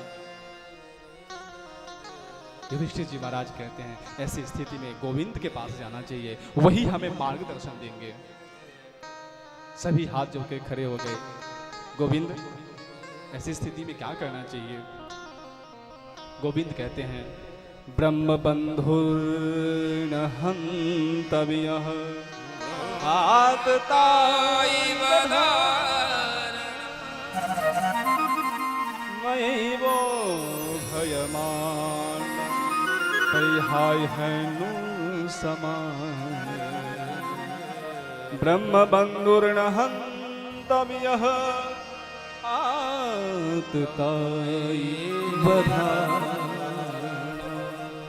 अर्जुन ब्रह्म बंधु न हंतव्या। अर्जुन, ब्राह्मणों को मारना नहीं चाहिए, कभी भी ब्राह्मणों को मारना नहीं चाहिए, और जो आतताई है, जो दुष्ट है, उसे कभी छोड़ना नहीं चाहिए अर्जुन। और अर्जुन, तुमने जो प्रतिज्ञा किया था कि मैं अपने बांधों से अश्वत्थामा को बिंद दूंगा, वह भी करो। और भीम ने जो प्रतिज्ञा करके रखी थी कि अपनी गदा से अश्वत्थामा का सर फोड़ दूंगा, वह भी करो। और हमें जो अच्छा लगे अर्जुन, यह भी करो। अर्जुन हाथ जोड़ के खड़े हो गए। भगवान, आप कहना क्या चाह रहे हैं? मैं समझ नहीं पा रहा हूं, आपकी कहने का तात्पर्य क्या है? आप कह रहे हैं ब्रह्म बंधु न हंतव्यः, मित्रों को मारना नहीं चाहिए, ब्राह्मण पुत्रों को मारना नहीं चाहिए, और जो दुष्ट है उसको छोड़ना भी नहीं चाहिए। भगवान, ये ब्राह्मण भी है, मेरे गुरु पुत्र है, साथ में दुष्ट भी है, अब मैं क्या करूं भगवान? आप एक तरफ कह रहे हैं ब्राह्मण को मारना नहीं चाहिए, एक तरफ कह रहे हैं दुष्ट को छोड़ना नहीं चाहिए। ये ब्राह्मण भी है और सोए हुए बालकों भी इसने मारा है, क्या करूं मैं? उनकी इशारा को समझ गए, पूरी गीता सुनी है ना।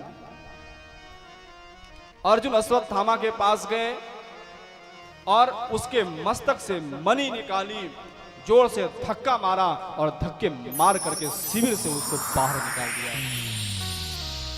एक बात कहूं, यदि किसी ब्राह्मण को मारने की अवसर आए तो मारना मत उसे, बहुत बड़ा ब्रह्म हत्या का पाप लगता है।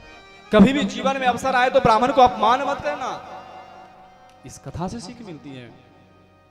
उसका अपमान उसके मृत्यु के समान उसको दुख देता है। किसी अच्छे ब्राह्मणों का, सम्मानित व्यक्तियों का, उसका अपमान उसको बार बार मृत्यु से ज्यादा उसको कष्ट देती है। उस अपमान को सह नहीं पाया अश्वत्थामा ने। विचार किया, इस पांडवों ने मुझे धक्के मार करके बाहर निकाला है शिविर से, इतना बड़ा अपमानित किया है, छोड़ूंगा नहीं मैं उसे। समझना चाहिए अश्वत्थामा को, बहुत बड़ी कृपा किया है इसने हमारे ऊपर, हमें जीवित छोड़ दिया है, हमें किसी तरह अपने प्राण बचा करके निकल जाना चाहिए। समझ नहीं आई उसे, फिर से ब्रह्मास्त्र आया उसने, और इस बार ब्रह्मास्त्र उत्तरा के गर्भ पे चलाया, जो अभिमन्यु की पत्नी थी। अभिमन्यु के पत्नी उत्तरा के गर्भ में एक जीव पल रहा था, चलाया। अश्वत्थामा ने विचार किया, नहीं, मैं पांडवों को निर्बीज कर दूंगा, मैं उसके प्रति कोई उसको जल दे, कोई पिंड दे, कोई तर्पण करे, मैं ऐसा भी नहीं छोड़ूंगा। चला ब्रह्मास्त्र उत्तरा के घर पे। नारायण को पता चला, अरे अश्वत्थामा, तुझे समझना चाहिए ना, पांडवों ने कृपा करके तुझे जीवित छोड़ दिया है, अरे एहसान मानना चाहिए तुझे, और फिर से तूने एक गलती कर दी। दौड़ते दौड़ते उत्तरा कृष्ण के पास गई। पाही पाही महायोगिन देव देव जगत पते, पाही पाही पाही पाही देव देव जगत पते, नान्यं त्वद्भयं पश्ये यत् मृत्युः परस्पर। पाही पाही महायोगिन, हे कृष्ण, रक्षा करो, मेरी रक्षा करो, मैं आपकी शरण में आ रहा हूं, पता नहीं कैसे मेरा उदर चला हुआ जा रहा है। भगवान समझ गए, देवी चिंता मत कर। और एक भक्त की लाज रखने के लिए, एक भक्त की रक्षा करने के लिए, एक सूक्ष्म अंगुष्ठ के समान भगवान ने स्वरूप बना लिए, और उत्तरा के गर्भ में प्रविष्ट होकर के उस चलते हुए ब्रह्मास्त्र से उस बालक के गर्भ में घूमते हुए रक्षा करने लगे। और उस गर्भ में उस बालक की रक्षा करी भगवान नारायण ने। जो एक अंगूठे वर का था, सोने के कुंडल पे मस्तक पर तेज अलौकिक था, सुंदर और श्याम रंग का था। मणि जड़ित मुकुट पहने था, बिजली की भांति चमकता था। सुंदर सी चार भुजाएं थे, उनसे वो गदा घुमाता था, उनसे वो गदा घुमाता था। सुख भी मुझे प्यारे हैं, दुख भी मुझे प्यारे हैं। छोड़ो में किसे भगवन, दोनों ही तुम्हारे। छोड़ो में किसे भगवन, दोनों ही तुम्हारे। सुख भी मुझे प्यारे हैं, दुख भी मुझे प्यारे हैं।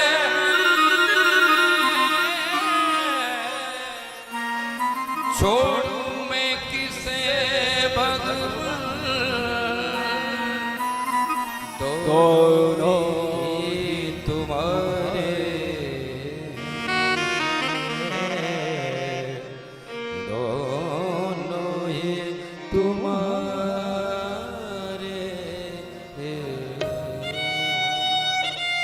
उत्तरा भगवान के चरणों में भगवान रक्षा कीजिए। और भगवान ने नारायण सूक्ष्म रूप लेकर के उत्तरा के गर्भ में प्रविष्ट होकर के उस बालक की रक्षा करी। रक्षा करते करते ब्रह्मास्त्र के तेज से रक्षा करी, बाहर आए। उत्तरा शांत हुई। अब पांचों पांडव, उत्तरा, मां कुंती, सुभद्रा सब खड़ी है लाइन में। रथ तैयार है कन्हैया की। गोविंद कहते हैं अब बहुत दिन में रहा, अब मुझे द्वारिका जाना है। द्वारिकावासी मेरी राह देख रहे हैं, कब गोविंद आएंगे। कुंती मां कहती है गोविंद तू तो भगवान है। अरे बुआ क्या कह दिया, भगवान मुझे कहा?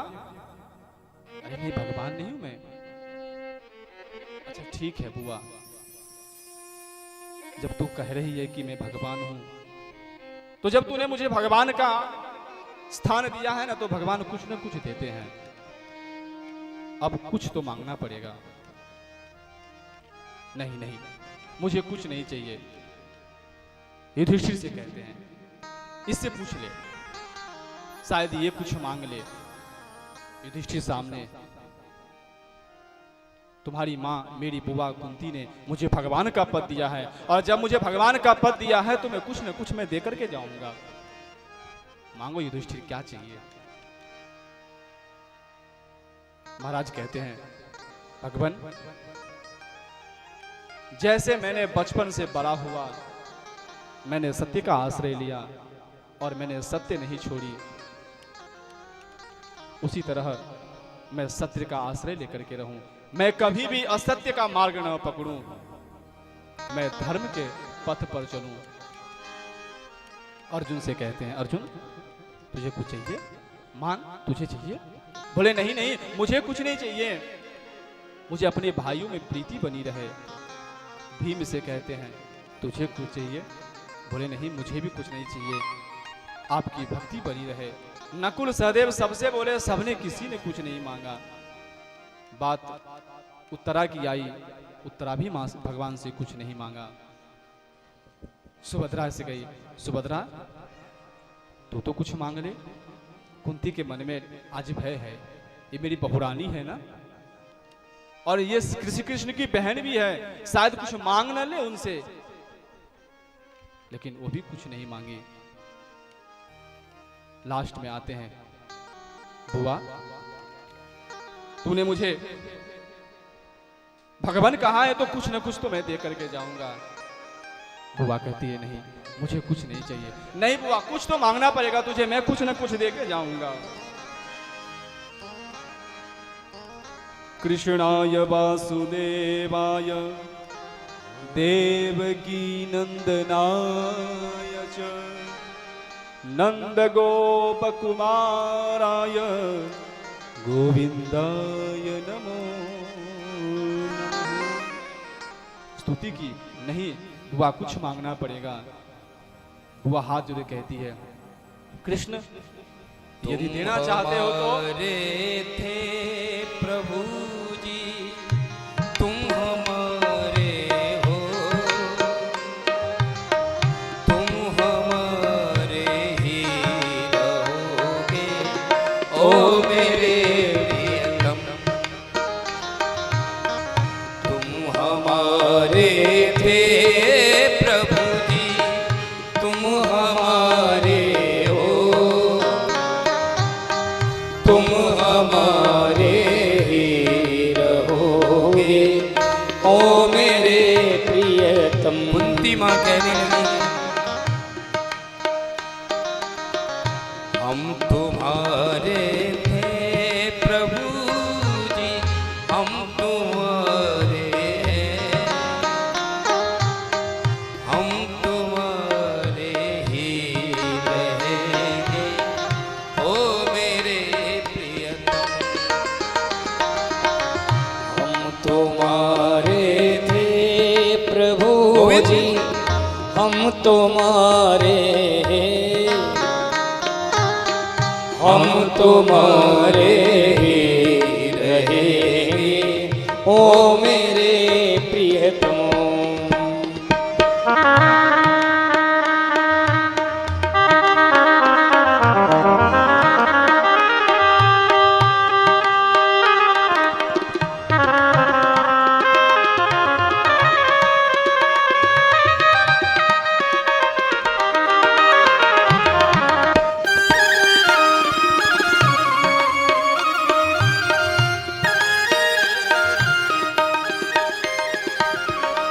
तुम्हें छोड़ सुन नंद दुलारे कोई न मीत हमारो।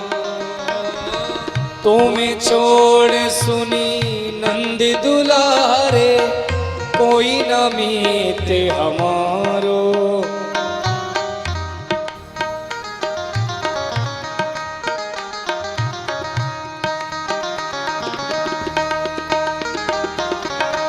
किसके द्वारे जाए पुकारूं और न कोई सहारो। इसके द्वारे जाए पुकारूं और न कोई सहारो।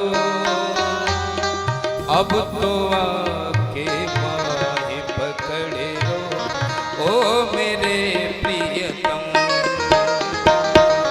हम तुम्हारे थे प्रभु जी हम तुम्हारे हैं, हम तुम्हारे ही रहेंगे ओ मेरे प्रियतम। हम तुम्हारे ही रहेंगे ओ मेरे प्रियतम।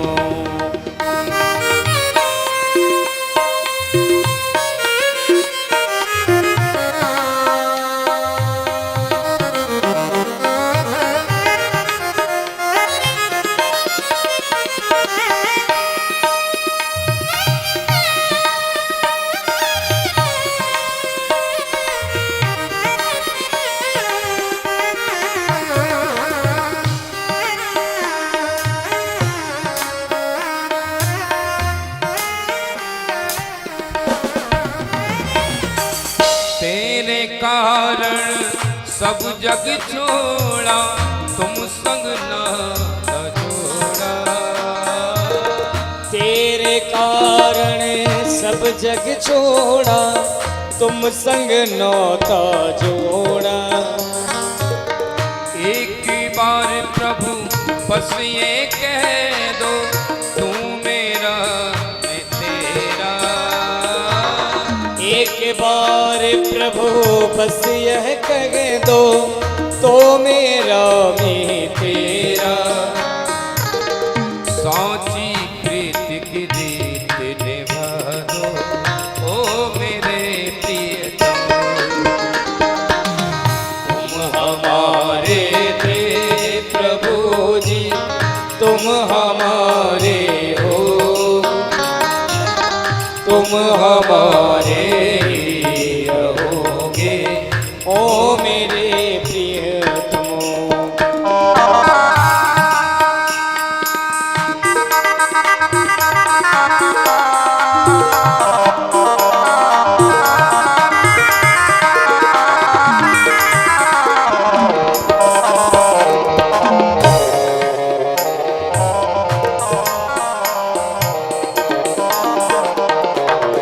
दासी की बिनती सुन लीजो, ओ ब्रजराज दुलारे। दास की यह विनती सुन लीजे, ओ ब्रजराज दुलारे। आखिरी आस यही जीवन की पूरन करना प्यारे। आखिर आस यही जीवन की पूर्ण करना प्यारे। एक बार हृदय से लगा लो, ओ मेरे प्रियतम। तुम हमारे प्रभु जी, तुम हमारे हो, तुम हमारे ही रहोगे, ओ मेरे प्रियतम। हम तुम्हारे थे प्रभु जी, हम तुम्हारे हैं, हम तुम्हारे ही रहेंगे, ओ मेरे प्रियतम। हम तुम्हारे ही रहेंगे, ओ मेरे प्रियतम। हम हमारे ही रहोगे, ओ मेरे प्रियतम। हम तुम्हारे ही रहेंगे, ओ मेरे प्रियतम। तुम हमारे ही रहोगे, ओ मेरे प्रियतम, ओ मेरे प्रियतम, ओ मेरे प्रियतम। भागवत भगवान की जय हो। भगवान कह रहे हैं बुआ, मैं बिना दिया तुझे कुछ जाऊंगा नहीं, कुछ तो मांगना पड़ेगा। बुआ कहती है विपदः सन्तु नः सस्वद, तत्र तत्र जगद्गुरुं भवतो दर्शनं यस्यात् पुनर्भव दर्शनम। पता है महारानी कुंती ने क्या मांगी? गोविंद यदि देना चाहता है ना तो मुझे दुख दे दे। गोविंद कहते हैं अरे बुआ, मैंने मांगने के लिए कहा तो मैं सोचा कुछ मांगेगी और तूने दुख मांगी। एक बात कहूं, कुंती मां के जीवन में थोड़ी प्रकाश डाले, देखें जीवन में कितना सुख और कितना दुख पाया है। मां कुंती का जन्म मथुरा में, छोटी सी बच्ची ही थी, राजा कुंती भोज गए और उसको गोद ले लिया। राजा कुंती भोज ने अपना नाम दे दिया, इसलिए नाम पड़ा कुंती। छोटी सी बच्ची, शिव रजनी चंद दीजिए, शिव रजनी चलने दीजिए। छोटी सी बच्ची, बचपन में पिता का भी सुख नहीं मिला। कुंती भोज ने उसे गोद ले लिया, अपने पिता का नाम भी उसे नहीं पड़ा। नाम जन्म दिया किसी ने और नाम पड़ा कुंती भोज का। जब बड़ी हुई बचपन में अपने माता पिता का प्रेम मिला नहीं। जब वो कुछ और बड़ी हुई ना, तो उसका विवाह कर दिया। किसके साथ? पांडु के साथ। और वो पांडु के साथ जन्मजात रोगी, पीलिया रोग से ग्रसित, पति का भी सुख उसे नहीं मिला। एक दिन की बात है, वो जंगल में कहीं गए थे शिकार खेलने के लिए।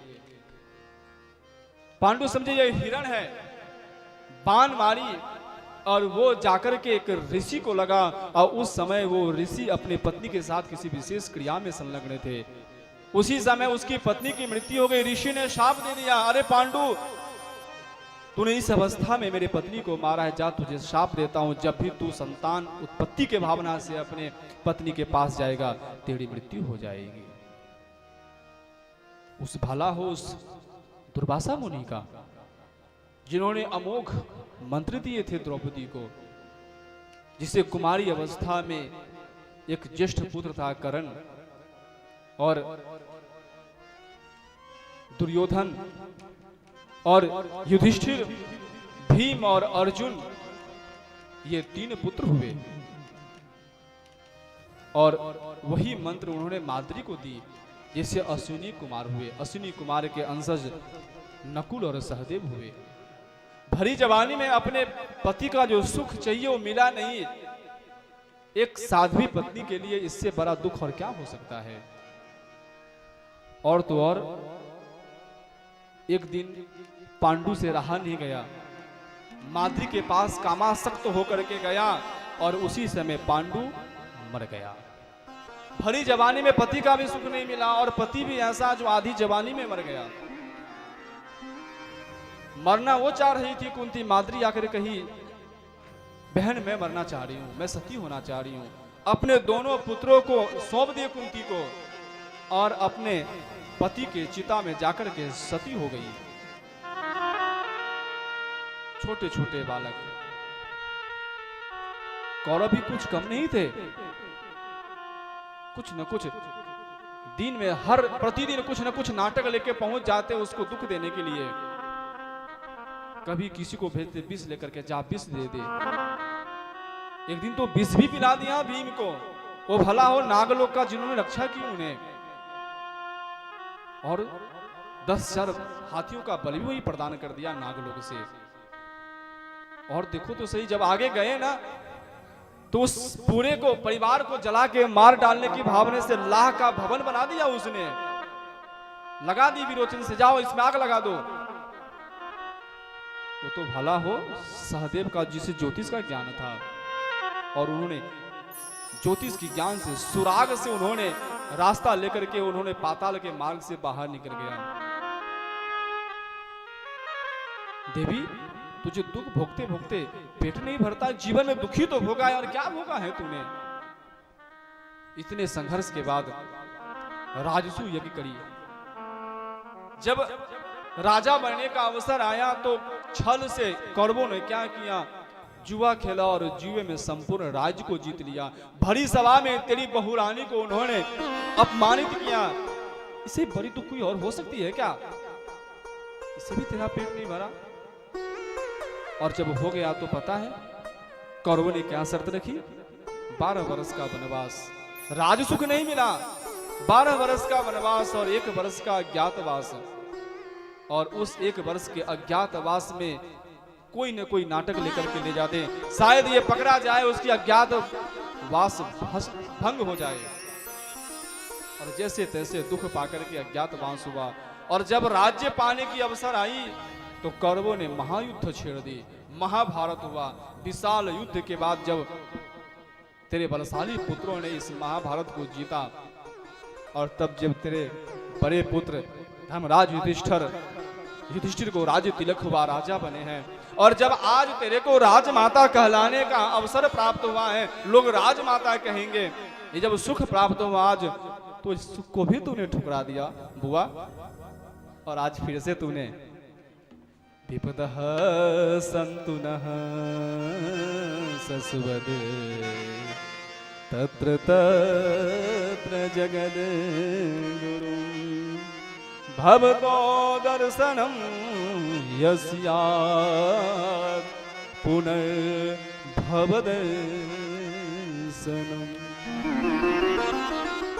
हाथ जोड़ के देवी खड़ी हो गई कुंती।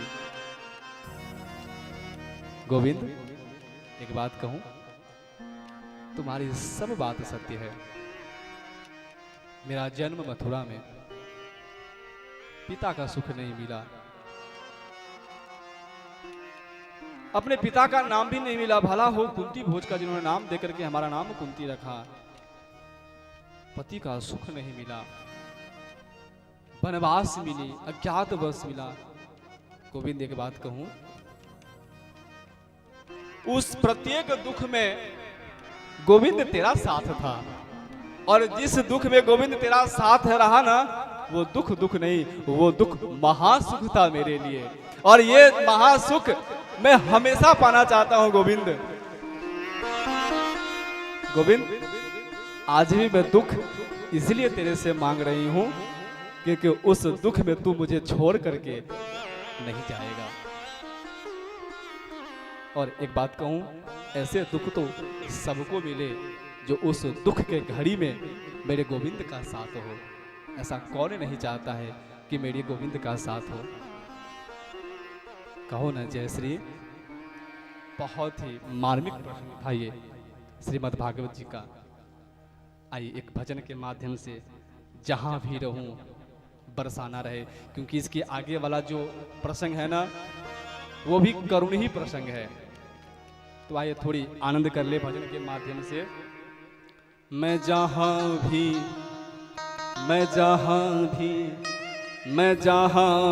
रहूं बरसाना मिले। मैं जहाँ भी रहूं बरसाना मिले।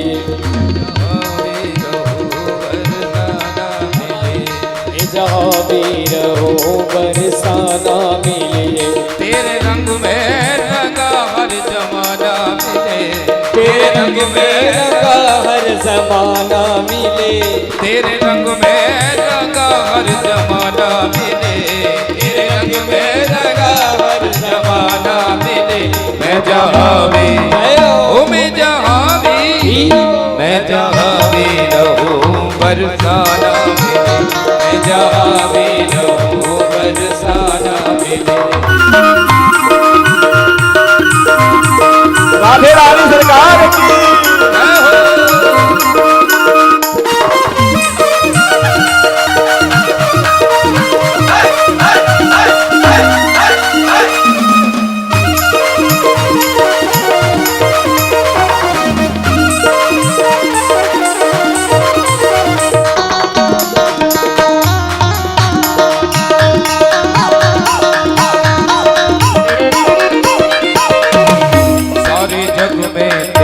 ही तो एक नूर है। वो सारे जग में तेरा ही तो एक नूर है। वो मेरा गाना भी तुझसे मशहूर है। वो मेरा गाना भी तुझसे ही मशहूर है। बदकिस्मत है जो वो तुझसे दूर है। बदकिस्मत है वो जो तुमसे दूर है। तुझसे दूर है। तुमसे दूर है। तुझसे दूर है। तुमसे दूर है। तेरे नाम का हर मस्ताना मिले। तेरे नाम का हर मस्ताना मिले। मैं जहाँ भी रहूं बरसाना मिले। ओ मैं जहाँ भी रहूं बरसाना मिले। मैं जहाँ भी रहूं बरसाना मिले। ओ मैं जहाँ भी रहूं बरसाना। हरि बोल।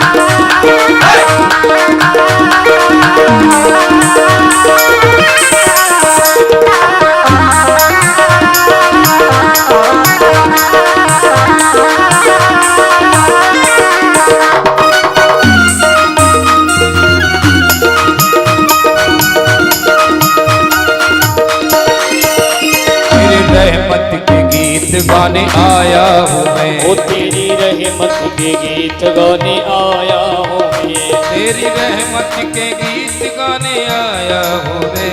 तेरी रहमत के गीत गाने आया हूँ। कई गुनाहों की सौगात लाया हूँ मैं। कई गुनाहों की सौगात लाया हूँ मैं। कई गुनाहों की सौगात लाया हूँ मैं। कई गुनाहों की सौगात लाया हूँ मैं।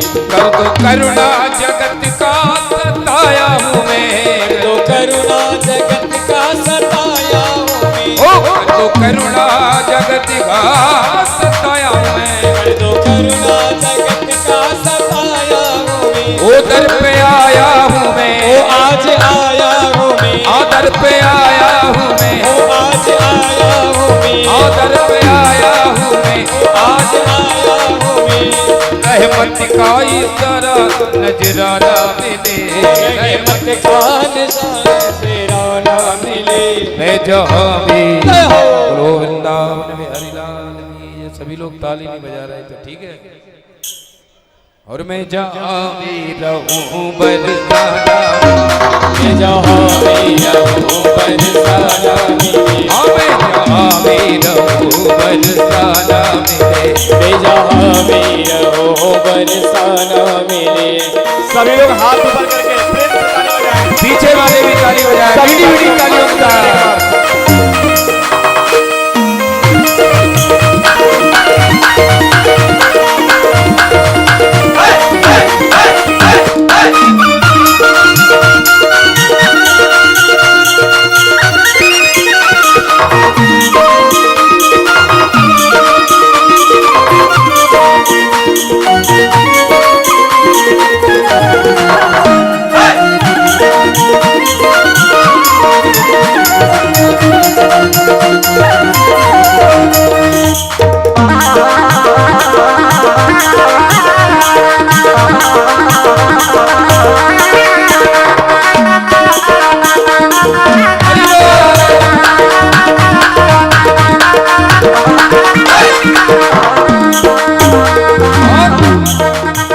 तेरी पायल बंसी उनकी बजती रहे। ओ तेरी पायल बंसी उनकी बजती रहे। तेरी पायल बंसी उनकी बजती रहे। तेरी पायल बंसी उनकी बजती रहे। जोड़ी प्रीतम प्यारे की सजती रहे। जोड़ी प्रीतम प्यारे की सजती रहे। जोड़ी प्रीतम प्यारे की सजती रहे। ओ जोड़ी प्रीतम प्यारे की सजती रहे। तेरे रसिकों पे छाई ये मस्ती रहे। रसिकों पे छाई ये मस्ती रहे। और तेरी मस्ती रहे। ओ तेरी मस्ती रहे। और तेरी मस्ती रहे। ओ तेरी मस्ती रहे। तेरे चरणों की रज में ठिकाना मिले। ओ तेरी चरणों की रज की ठिकाना मिले। और तेरे चरणों की रज का ठिकाना मिले। ओ तेरे चरणों में रज का ठिकाना मिले। मैं जहाँ भी जय हो। अरे प्यार से बोले सभी लोग। मैं जहाँ भी कहाँ कहाँ रहना है आपको। और मैं जहाँ भी रहूँ बरसाना मिले। मैं जहाँ भी रहूँ बरसाना मिले। और मैं जहाँ भी रहूँ बरसाना मिले। मैं जहाँ भी रहूँ बरसाना मिले। तेरे रंग में रंगा हर जमाना मिले। तेरे रंग में रंगा हर जमाना मिले। तेरे रंग में रंगा हर जमाना मिले। तेरे रंग में रंगा हर जमाना मिले। मैं जहाँ भी जय हो।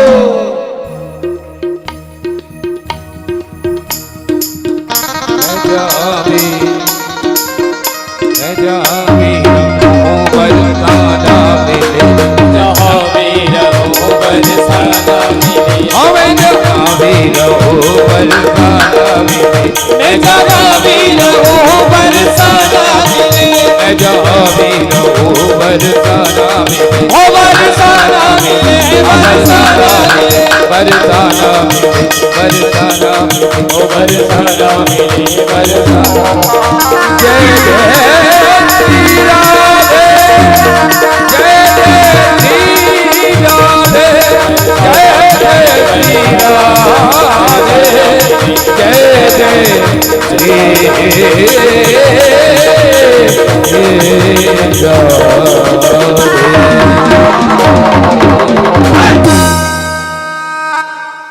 बरसाने वाली की जय हो। जय श्री।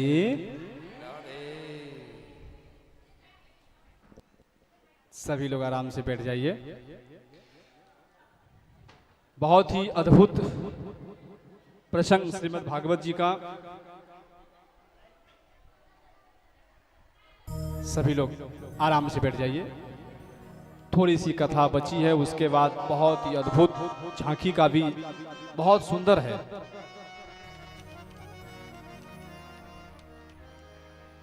बहुत ही जब भगवान श्री कृष्ण अब कहे कि अब मुझे जाना है,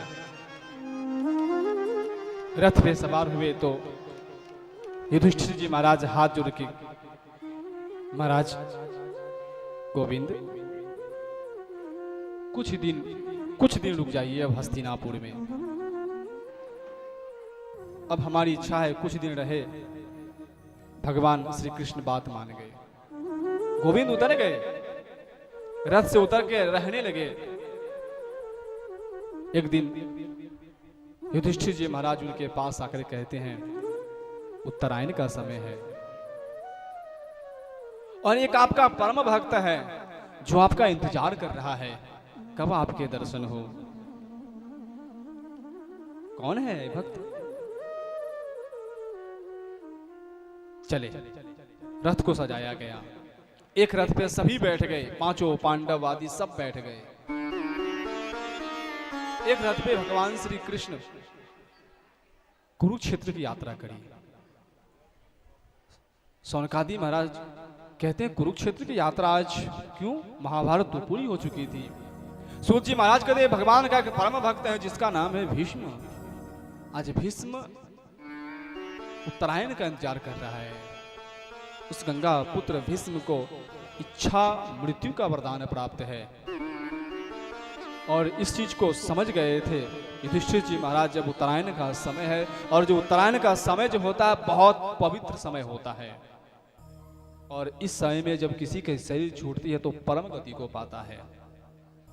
भीष्म जी महाराज का यह समय आ चुका था।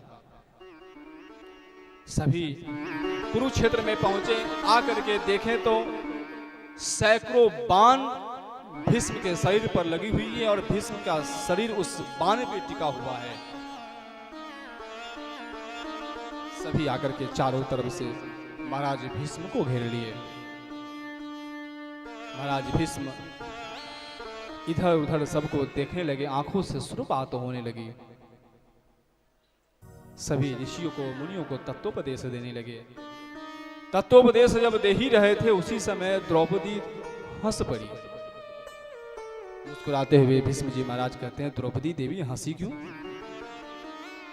हाथ जोड़ के कहती हैं, आप पितामह के तुल्य हैं, हमारे दादाजी के तुल्य हैं। आप इतनी तत्वोपदेश आप हमें दे रहे हैं, कैसे जीना चाहिए, कैसे रहना चाहिए। हे पितामह, आपकी ये तत्वोपदेश उस समय कहां चली गई थी जब महाराज भीष्म आप स्वयं बैठे थे, कृपाचार्य बैठे, द्रोणाचार्य बैठे थे, बड़े बड़े महारथी बैठे थे और उस महारथी के समक्ष मेरा वस्त्रों का हरण हो रहा था। उस समय आपका ये तत्वोपदेश कहां चला गया था? मुस्कुराने लगे भीष्म। देवी, ये कहना सत्य है। बहुत ही मार्मिक प्रसंग है। इस कथा से कितनी सीख मिलती है, ध्यान से सुनिए। महाराज भीष्म कहते हैं, ठीक है देवी, तुम्हारी बात सत्य है। हम जैसे बड़े बड़े महारथी कृपाचार्य, द्रोणाचार्य, भीष्माचार्य सब बैठे हुए थे, लेकिन किसी ने भी उस वस्त्र हरण करते हुए दुर्योधन को रोका भी नहीं। पता है क्यों? मैंने इसके नहीं रोक पाया दुर्योधन, इसके लिए नहीं रोक पाया द्रौपदी, क्योंकि सबसे पहले मैं वचनबद्ध था और दूसरा मैं दुर्योधन का अन्न खा खा के मेरी बुद्धि मारी गई थी। उस पापी का अन्न खा करके मेरी बुद्धि भ्रष्ट हो गई थी। उस समय मैं सही और गलत का निर्णय नहीं ले पा रहा था। मानो भीष्म जी महाराज ये संदेश दे रहे हैं अपने शब्दों से, कभी भी जीवन में कहीं कुछ खान पान का करें ना, खाने पीने की अवसर हो ना, तो देख करके खाना। जैसी अन्न होगी ना वैसे ही हमारा मन होगा। और निश्चित रूप से खान पान पे शुद्धता रखनी चाहिए। कहीं भी कुछ भी नहीं खा लेना चाहिए। जैसे लोगों के घर में हम अन्न खाएंगे वैसे ही हमारी मति हो जाएगी। प्रयास होनी चाहिए हमारी, हम वैष्णवों के घर में ही भोजन प्राप्त करें, वहीं का प्रसाद लें।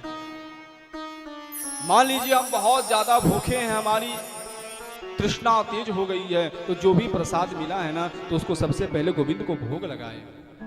और जब गोविंद को भोग लगाएंगे ना प्रसाद, तो हमें पता है हम गोविंद को कुछ भी भोग नहीं लगा देंगे। जो सात्विक, जो ठाकुर जी को भोग लगाने वाला होगा वही लगाएंगे, और वो ठाकुर जी को भोग लगा करके हमें ग्रहण करनी चाहिए। और एक बात कहूं माताओं से, जब घर में प्रसाद बनाने जाए ना आप लोग, तो बड़ा प्रेम से बनाना, भगवान की कीर्तन करते हुए बनाना। ये आप लोगों का ही कहना है। जिस दिन घर में प्रसाद हो, भगवान श्री सत्यनारायण की कथा हो, अथवा घर में पितरों की श्राद्ध हो, और यदि उस दिन आप प्रसाद बनाते हैं ना, तो आपके प्रसादों में उस दिन कुछ विशिष्ट स्वाद मिलता है ना। पता है क्यों? क्योंकि हम उस दिन हम भावना से बनाते हैं। ये प्रसाद में अपने ठाकुर जी के लिए बना रहे हैं, गोविंद के लिए बना रही हूँ, ये प्रसाद में अपने पितरों के लिए बना रही हूँ, ब्राह्मणों के लिए बना रही हूँ। है खबरदार, जूठा मत करना। सबसे पहले ब्राह्मण भोजन करेंगे फिर खाना, सबसे पहले गोविंद को भोग लगेगा फिर खाना। जब ऐसी भावना होती है ना, तो उस दिन उस प्रसाद में विशिष्ट स्वाद प्राप्त होता है। यही अनुभव करने की चीज है हमें। कभी भी कुछ प्रसाद बनाने की जरूरत पड़े ना, तो बेवजह बातों से मत उलझ जाना किसी से, मन में कीर्तन करते रहना। अच्छा, कई लोग कहते हैं कहो ना जय श्री, मुस्कुरा के कहो ना जय श्री,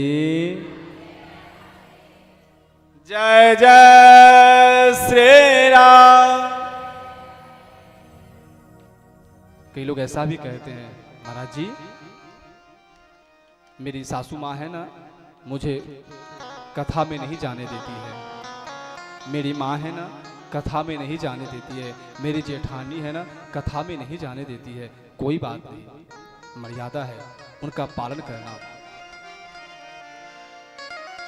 देखो आजकल का जो समय है ना, मैं माताओं से भी कहना चाहूंगा,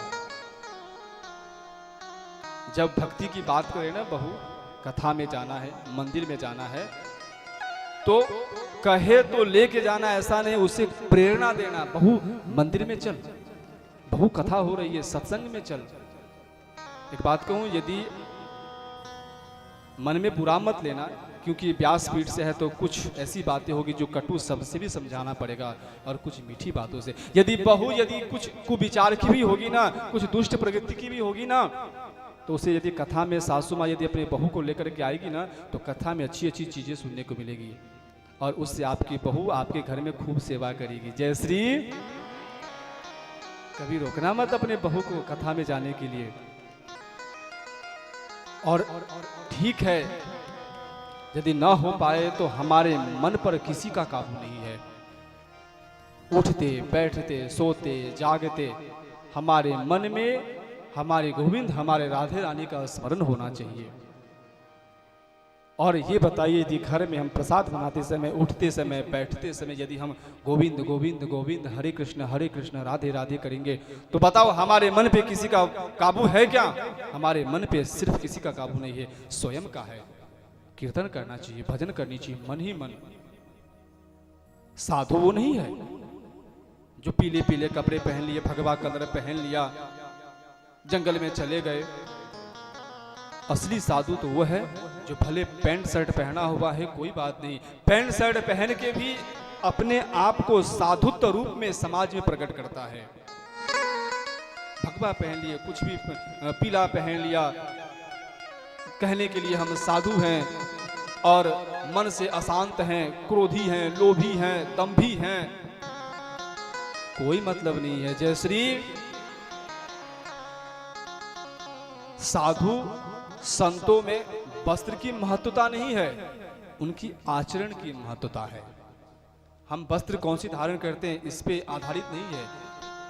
हम कुछ भी पहने कोई बात नहीं है, लेकिन हमारा मन हमेशा कीर्तन में लगनी चाहिए, भजन करना चाहिए। द्रौपदी से कहते हैं उस समय में उस दुष्ट दुर्योधन का अन्न जो खाया था ना, उस अन्न खा करके मेरी बुद्धि मारी गई थी और उस दुर्योधन के बातों में आकर के मैं सही और गलत का निर्णय नहीं ले पा रहा था। द्रौपदी कहती है फिर आज ये तत्वोपदेश, ये आज ज्ञान कहां से आया है? देवी देख नहीं रही है, मैं जब उस दुष्ट दुर्योधन का अन्न खाया था और उस अन्न से जो रक्त हमारे शरीर में बना था ना, वो सारा रक्त इस बाण के शेष सैया पर पड़े पड़े मैंने सारा रक्त बहा दिया है। उस दुष्ट दुर्योधन का अन्न का एक भी रक्त मेरे शरीर में नहीं है, मैं निष्पाप हो गया हूं और आज मैं तत्वोपदेश दे रहा हूं। सभी ने भीष्म जी को बहुत सम्मान दिए। भीष्म जी महाराज देखते देखते देखते इधर घूमे और उनकी दृष्टि गोविंद पे पड़ी। गोविंद को देखते हुए कहते हैं गोविंद बहुत सौभाग्यशाली हूं जो आज अंतिम समय में मेरे गोविंद का दर्शन होता है। गोविंद से कहते हैं गोविंद मेरी एक पुत्री है, उस पुत्री को मैं देना चाहता हूं। सभी आश्चर्य हो गए, आजीवन ब्रह्मचर्य की व्रत लेने वाला के पास पुत्री कहां से? बहुत ही भागवत जी की बहुत सुंदर स्तुति है। आइए एक स्तुति गाते हैं हम पहले।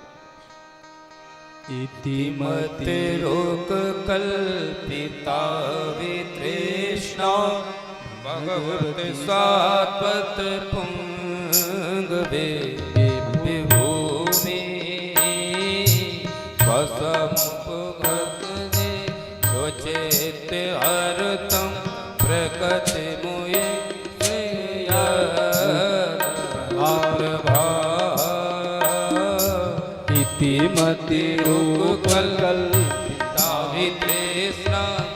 भगवत सात्वत पंगदे विभूमि। गोविंद ये जो मेरी मति है ना, इस मति के वश में आकर के मैंने न जाने क्या क्या किया।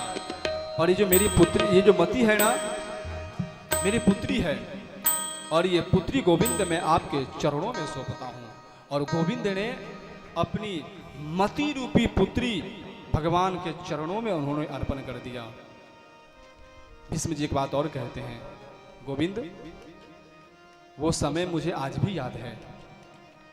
महाभारत प्रारंभ होने वाला था, दुर्योधन भी पहुंचा, अर्जुन भी पहुंचा और आपने कहा था, प्रतिज्ञा किया था, यदि मैं एक तरफ नारायणी सेना दूंगा, एक तरफ मैं स्वयं, और मैं जिस पक्ष में जाऊंगा उस पक्ष में मैं शस्त्र नहीं उठाऊंगा। आपने प्रतिज्ञा कर रखी थी। दुर्योधन ने नारायणी सेना मांग ली, अर्जुन ने आपको स्वयं को मांग लिया। एक बात कहूं, जिस नारायणी सेना में नारायण ही न हो वो नारायणी सेवा क्या काम का? जिस सेना में सेनापति ही न हो उसका कोई मतलब नहीं है। और अर्जुन ने जब लेकर के आया, महाभारत प्रारंभ हुई और उस समय मैंने भी प्रतिज्ञा कर रखी थी। गोविंद मैंने प्रतिज्ञा कर रखी थी, स्वनिगमपाय मत प्रतिज्ञा, मैंने भी प्रतिज्ञा करके रखी थी। गोविंद मैं तुझे शस्त्र धारण करवा के रहूंगा। और कहूं गोविंद, जब मैं बाणों की प्रहार अर्जुन पे कर रहा था, अब लगा कि अर्जुन की अब अंतिम समय है, तो आप अर्जुन के रथ से ऐसे कूदे जैसे सिंह कोई हाथी पर झपटता है, और टूटे हुए रथ की पहिया लेकर के आपने हमारे पर झपटा मारने के लिए, और मैं उसी समय अपने धनुष और बाण आपके चरणों में रख दिया। मेरी प्रतिज्ञा पूरी हो गई। गोविंद एक बात बताऊं, अपना मान भले टल जाए भक्त का मान न टलते देखा। गोविंद, आपने हमारी प्रतिज्ञा रखने के लिए आपने अपनी प्रतिज्ञा तोड़ दी। ये भगवान है, भगवान अपने भक्त की लाज रखने के लिए अपनी प्रतिज्ञा तोड़ देते हैं। गोविंद, यदि आप चाहते तो आपकी एक पलक की झपक हमारी मृत्यु का कारण बन सकता था, लेकिन आपने ऐसा नहीं किया। आपने हमारी प्रतिज्ञा का मान रखा। बहुत ही सुंदर स्तुति करते हैं। आइए भजन के माध्यम से समझते हैं क्या कर रहे हैं। इतना इतना तो करना स्वामी,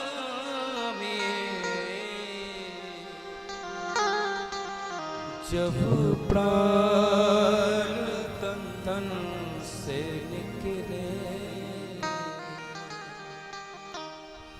गोविंद नाम लेके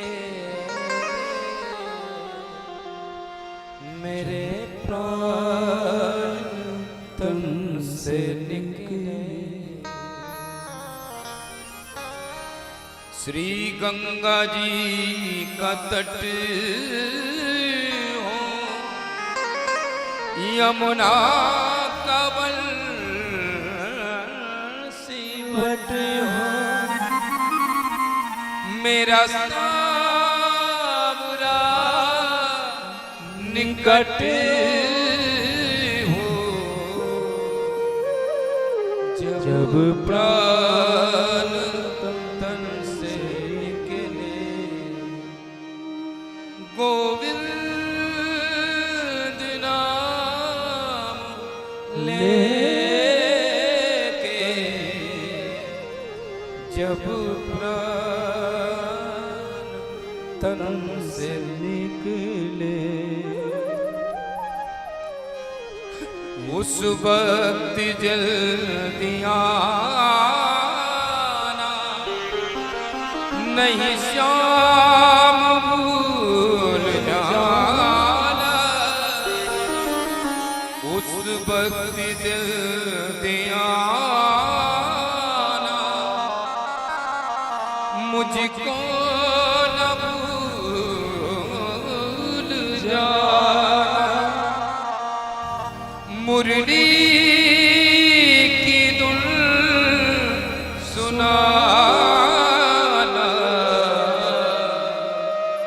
जब प्राण तन से निकले, जब कंठ प्राण आए, कोई रोग ना सताए,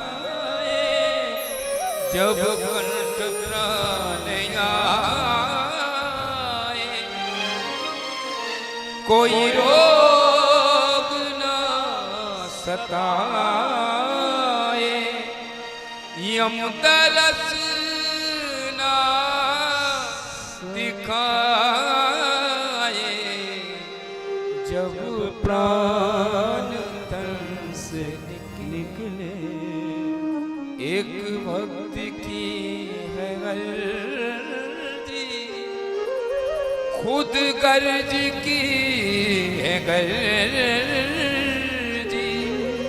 आगे तुम्हारी मर्जी, जब प्राण तन से निकले, गोविंद नाम लेके जब प्राण तन से निकले, जब प्राण तन से निकले।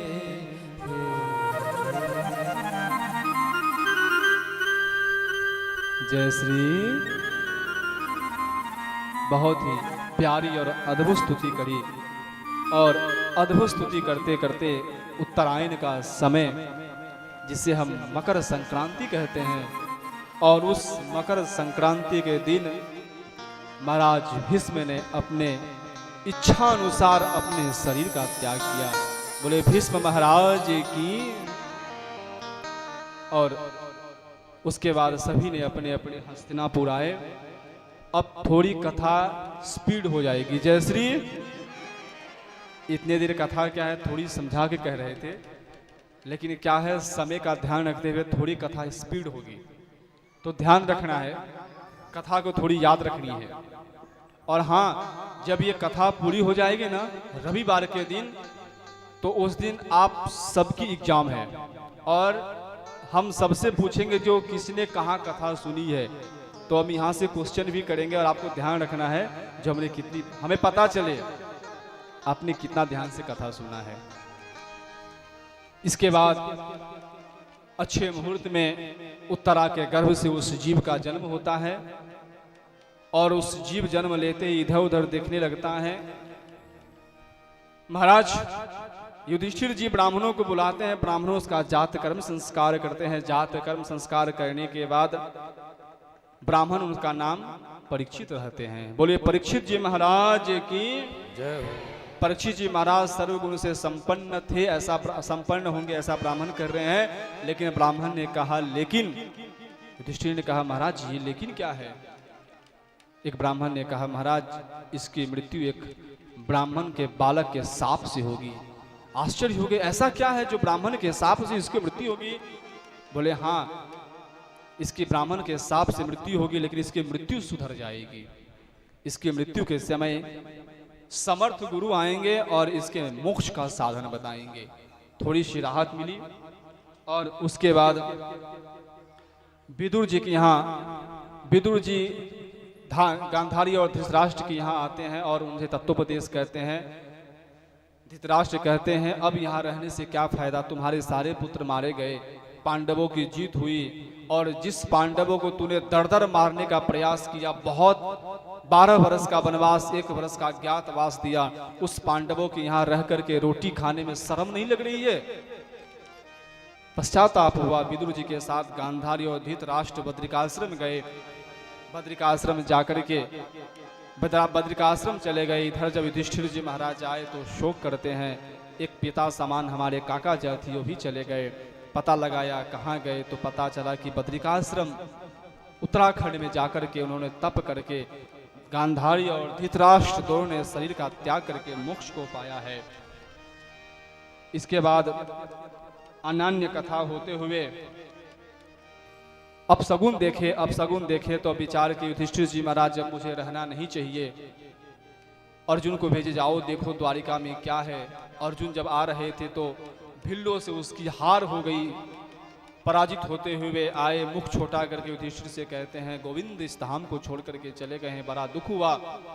और उस समय में क्या किए, परीक्षित जी महाराज को बुलाए, राज तिलक करी और राज तिलक करने के बाद स्वरभि ने स्वर्गारोहण किया। स्वर्गारोहण में धीरे धीरे द्रौपदी, भीष्म, युधिष्ठिर जी छोड़ करके सभी एक एक करके मार्ग में गिरते गए। सूत जी महाराज कहते हैं ऐसा क्या हुआ जो एक एक करके सभी गिरते गए। सभी ने कहा सबको अहंकार था, भीम को बल का अहंकार था, द्रौपदी को पांचाली का अहंकार था, नकुल को सुंदरता का अहंकार था, सहदेव को ज्योतिषी का अहंकार था। इस अहंकार के कारण सबने स्वर्गारोहण, स्वर्ग के मार्ग में सभी गिर करके वहीं पे मर गए। युधिष्ठिर जी महाराज और एक धर्म के स्वरूप में कुत्ता स्वर्ग में पहुंचे, इंद्र ने आने से मना किया। उसके बाद युधिष्ठिर जी कहते नहीं ये कुत्ता नहीं आएगा तो मैं भी आपके स्वर्ग में नहीं आऊंगा। और उसके बाद परीक्षा जब सफल हुए तो कुत्ता कोई और नहीं धर्म के स्वरूप में ही थे और स्वर्ग में उस धर्म स्वरूप कुत्ते और युधिष्ठिर जी महाराज का स्वागत करते हैं। इधर परीक्षित जी महाराज दिग्विजय करते हैं और उस दिग्विजय में समस्त राजाओं को जीत करके एक छत्र राज करने लगते हैं।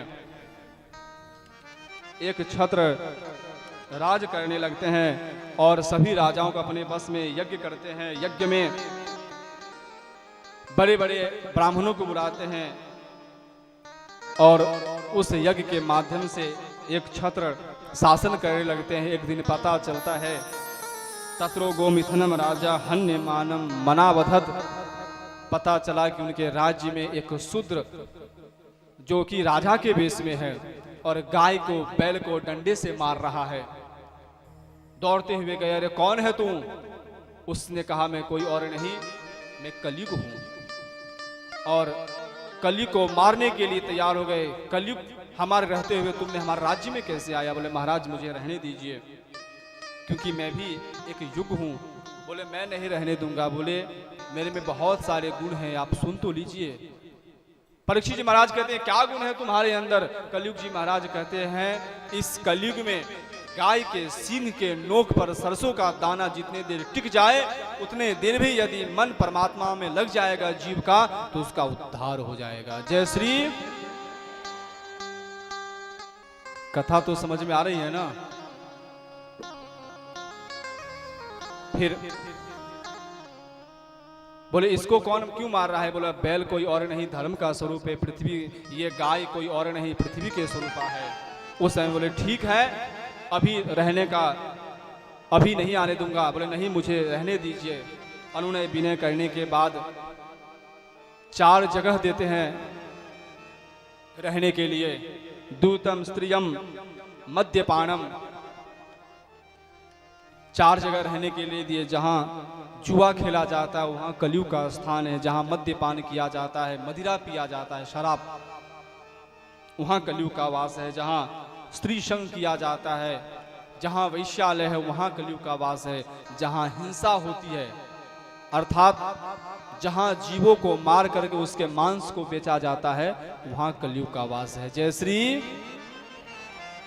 भूल कर भी जुआ मत खेलना। यदि जिस दिन जुआ खेलेंगे उसी दिन कलयुग सवार हो जाएगा मस्तक पर और बुद्धि भ्रष्ट हो जाएगी और घर तबाह हो जाएगा। भूल कर भी कभी जुआ मत खेलना।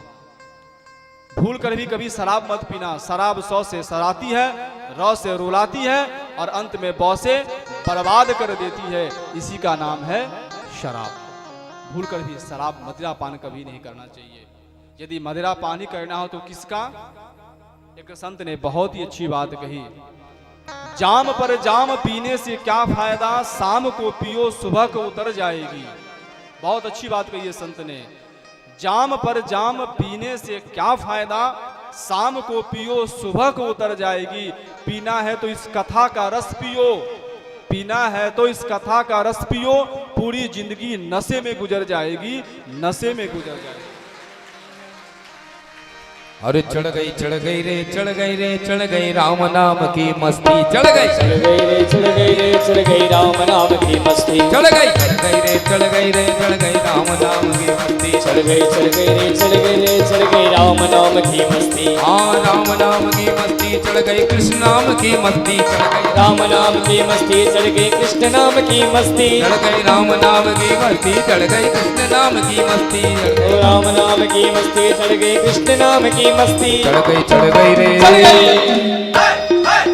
चढ़ गई चढ़ गई चढ़ गई चढ़ गई चढ़ गई चढ़ गई रे चढ़ गई रे चढ़ गई राम नाम की मस्ती। चढ़ गई रे चढ़ गई रे चढ़ गई राम नाम की मस्ती। चढ़ गई रे चढ़ गई रे चढ़ गई राम नाम। एक संत की और बात याद आई। एक संत की बहुत अच्छी बात याद आई और सुनाऊं। पीते वो भी हैं, पीते हम भी हैं। वो कौन? शराबी। पीते वो भी हैं, पीते हम भी हैं। हम क्या पीते हैं? कथा का रस, भजन का रस। पीते वो भी हैं, पीते हम भी हैं। गिरते वो भी हैं, गिरते हम भी हैं। वो कहाँ गिरते हैं? मदिरा पीकर के गंदी नाली में गिरते हैं। गिरते वो भी हैं, गिरते हम भी हैं। वो मदिरा पीकर के किसी गंदी नाली में, किसी रोड पे गिरते हैं और हम कथा का रस पी करके भगवान के चरणों में गिरते हैं, भगवान के चरणों में गिरते हैं। अरे राम नाम की मस्ती चढ़ गई, राम नाम की मस्ती चढ़ गई, राम नाम की मस्ती चढ़ गई, राम नाम की मस्ती चढ़ गई, राम नाम की मस्ती चढ़ गई, कृष्ण नाम की मस्ती चढ़ गई, राम नाम की मस्ती चढ़ गई, कृष्ण नाम की मस्ती चढ़ गई रे चढ़ गई चढ़ गई चढ़ गई चढ़ गई रे चढ़ गई रे चढ़ गई कृष्ण राम की मस्ती चढ़ गई चढ़ गई रे चढ़ गई रे चढ़ गई राम नाम की मस्ती चढ़ गई रे चढ़ गई रे चढ़ गई राम नाम की मस्ती चढ़ गई रे चढ़ गई रे चढ़ गई राम नाम की मस्ती।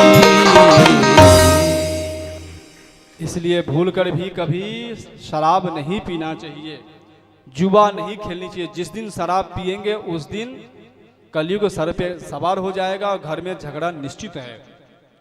कभी भी स्त्री संग वैश्यालय नहीं जाना चाहिए, नहीं तो वहां पे कलयुग का वास है। और कभी भी किसी जीव को मारना नहीं चाहिए, दया करनी चाहिए, मारना नहीं चाहिए, तो वहां भी कलयुग का वास है। और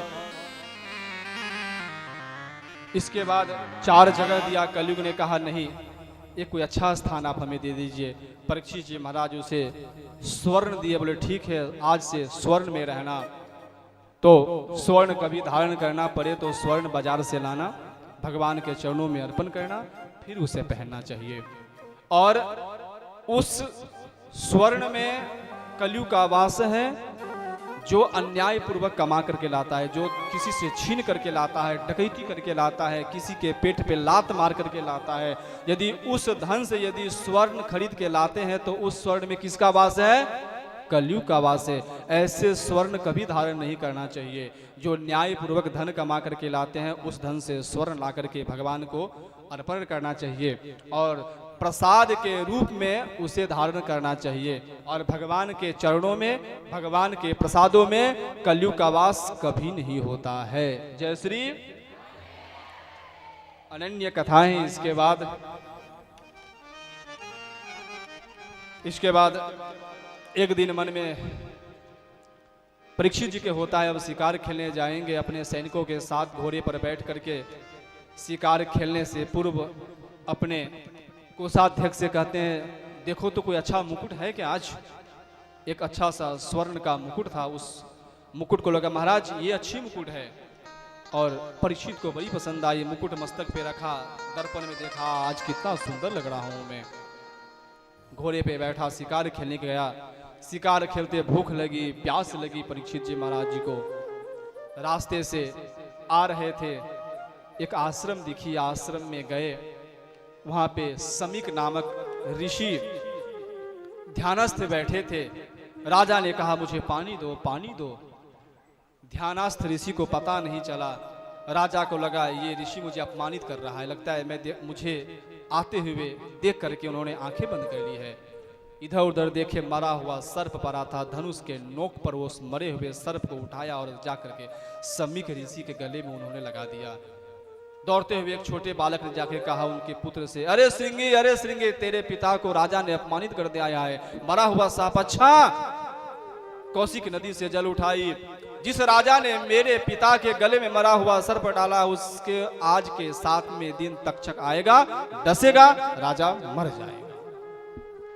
राजा जब घर आया, सर से मुकुट उतारी, पता चला हो आज मैंने संत का अपमान किया है, आज मेरी बुद्धि कैसे मारी गई। बुलाया मंत्रियों को, आज मेरी बुद्धि मारी गई। बोले हाँ महाराज, ये जो मुकुट आप पहने थे ना, ये मुकुट आपके दादा भीम ने जरासंध को मार करके और उसके कोष से ये मुकुट लेकर के आए थे।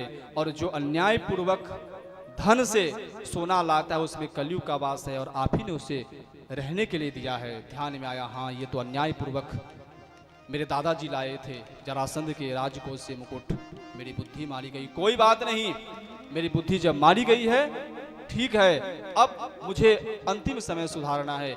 गंगा जी के तट पर जाकर के अनशन व्रत लेकर के बैठ गए और एक प्रश्न सभी के सामने रख दिए, म्रियमानस्य सर्वथा। आइए एक अंतरा के माध्यम से हम सुखदेव जी महाराज जी को प्रणाम करेंगे और इस कथा पर प्रकाश हम कल डालेंगे।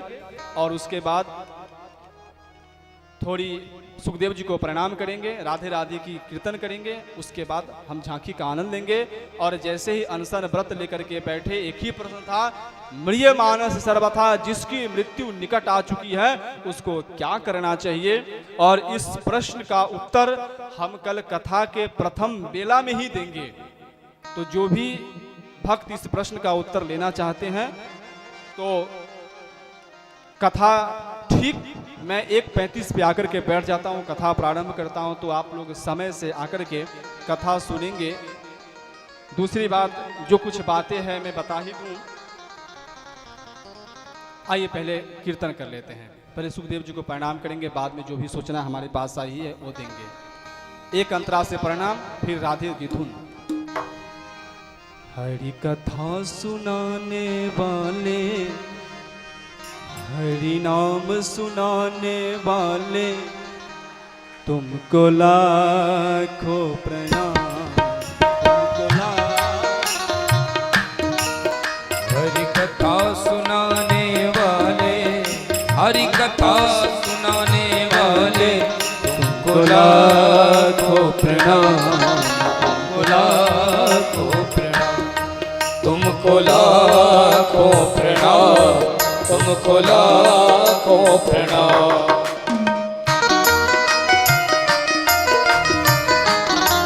सुखदेव जी महाराज की।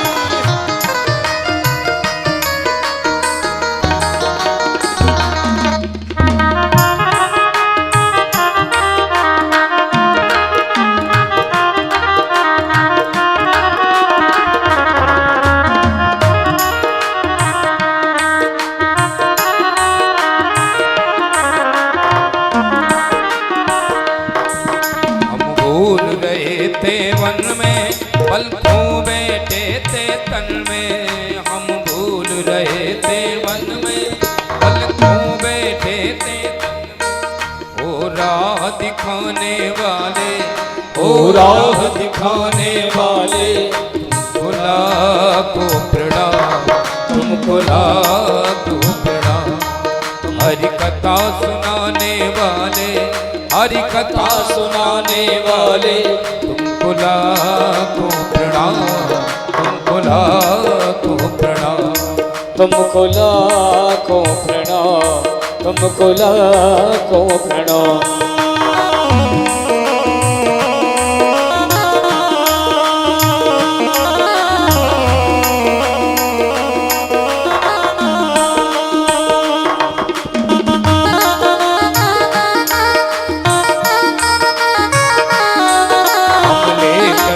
का प्याला जा रहे थे हम के गाला, हम लेकर इसका प्याला जा रहे थे हम के आला। ओ सुधा पिलाने वाले, ओ अमृत पिलाने वाले, तुमको लाखों प्रणाम, तुमको लाखों प्रणाम, तुमको लाखों प्रणाम, तुमको लाखों प्रणाम।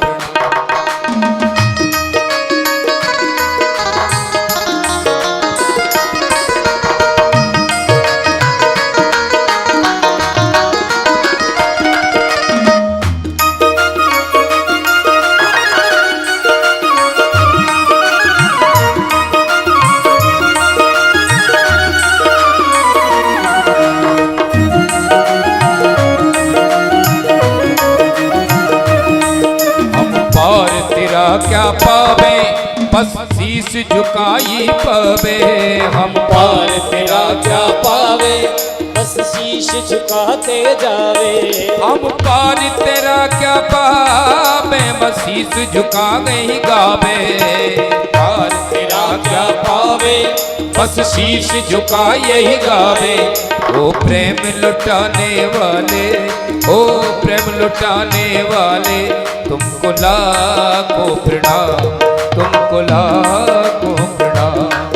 ओ प्रेम लुटाने वाले, तुमको लाखों प्रणाम, तुमको लाखों प्रणाम।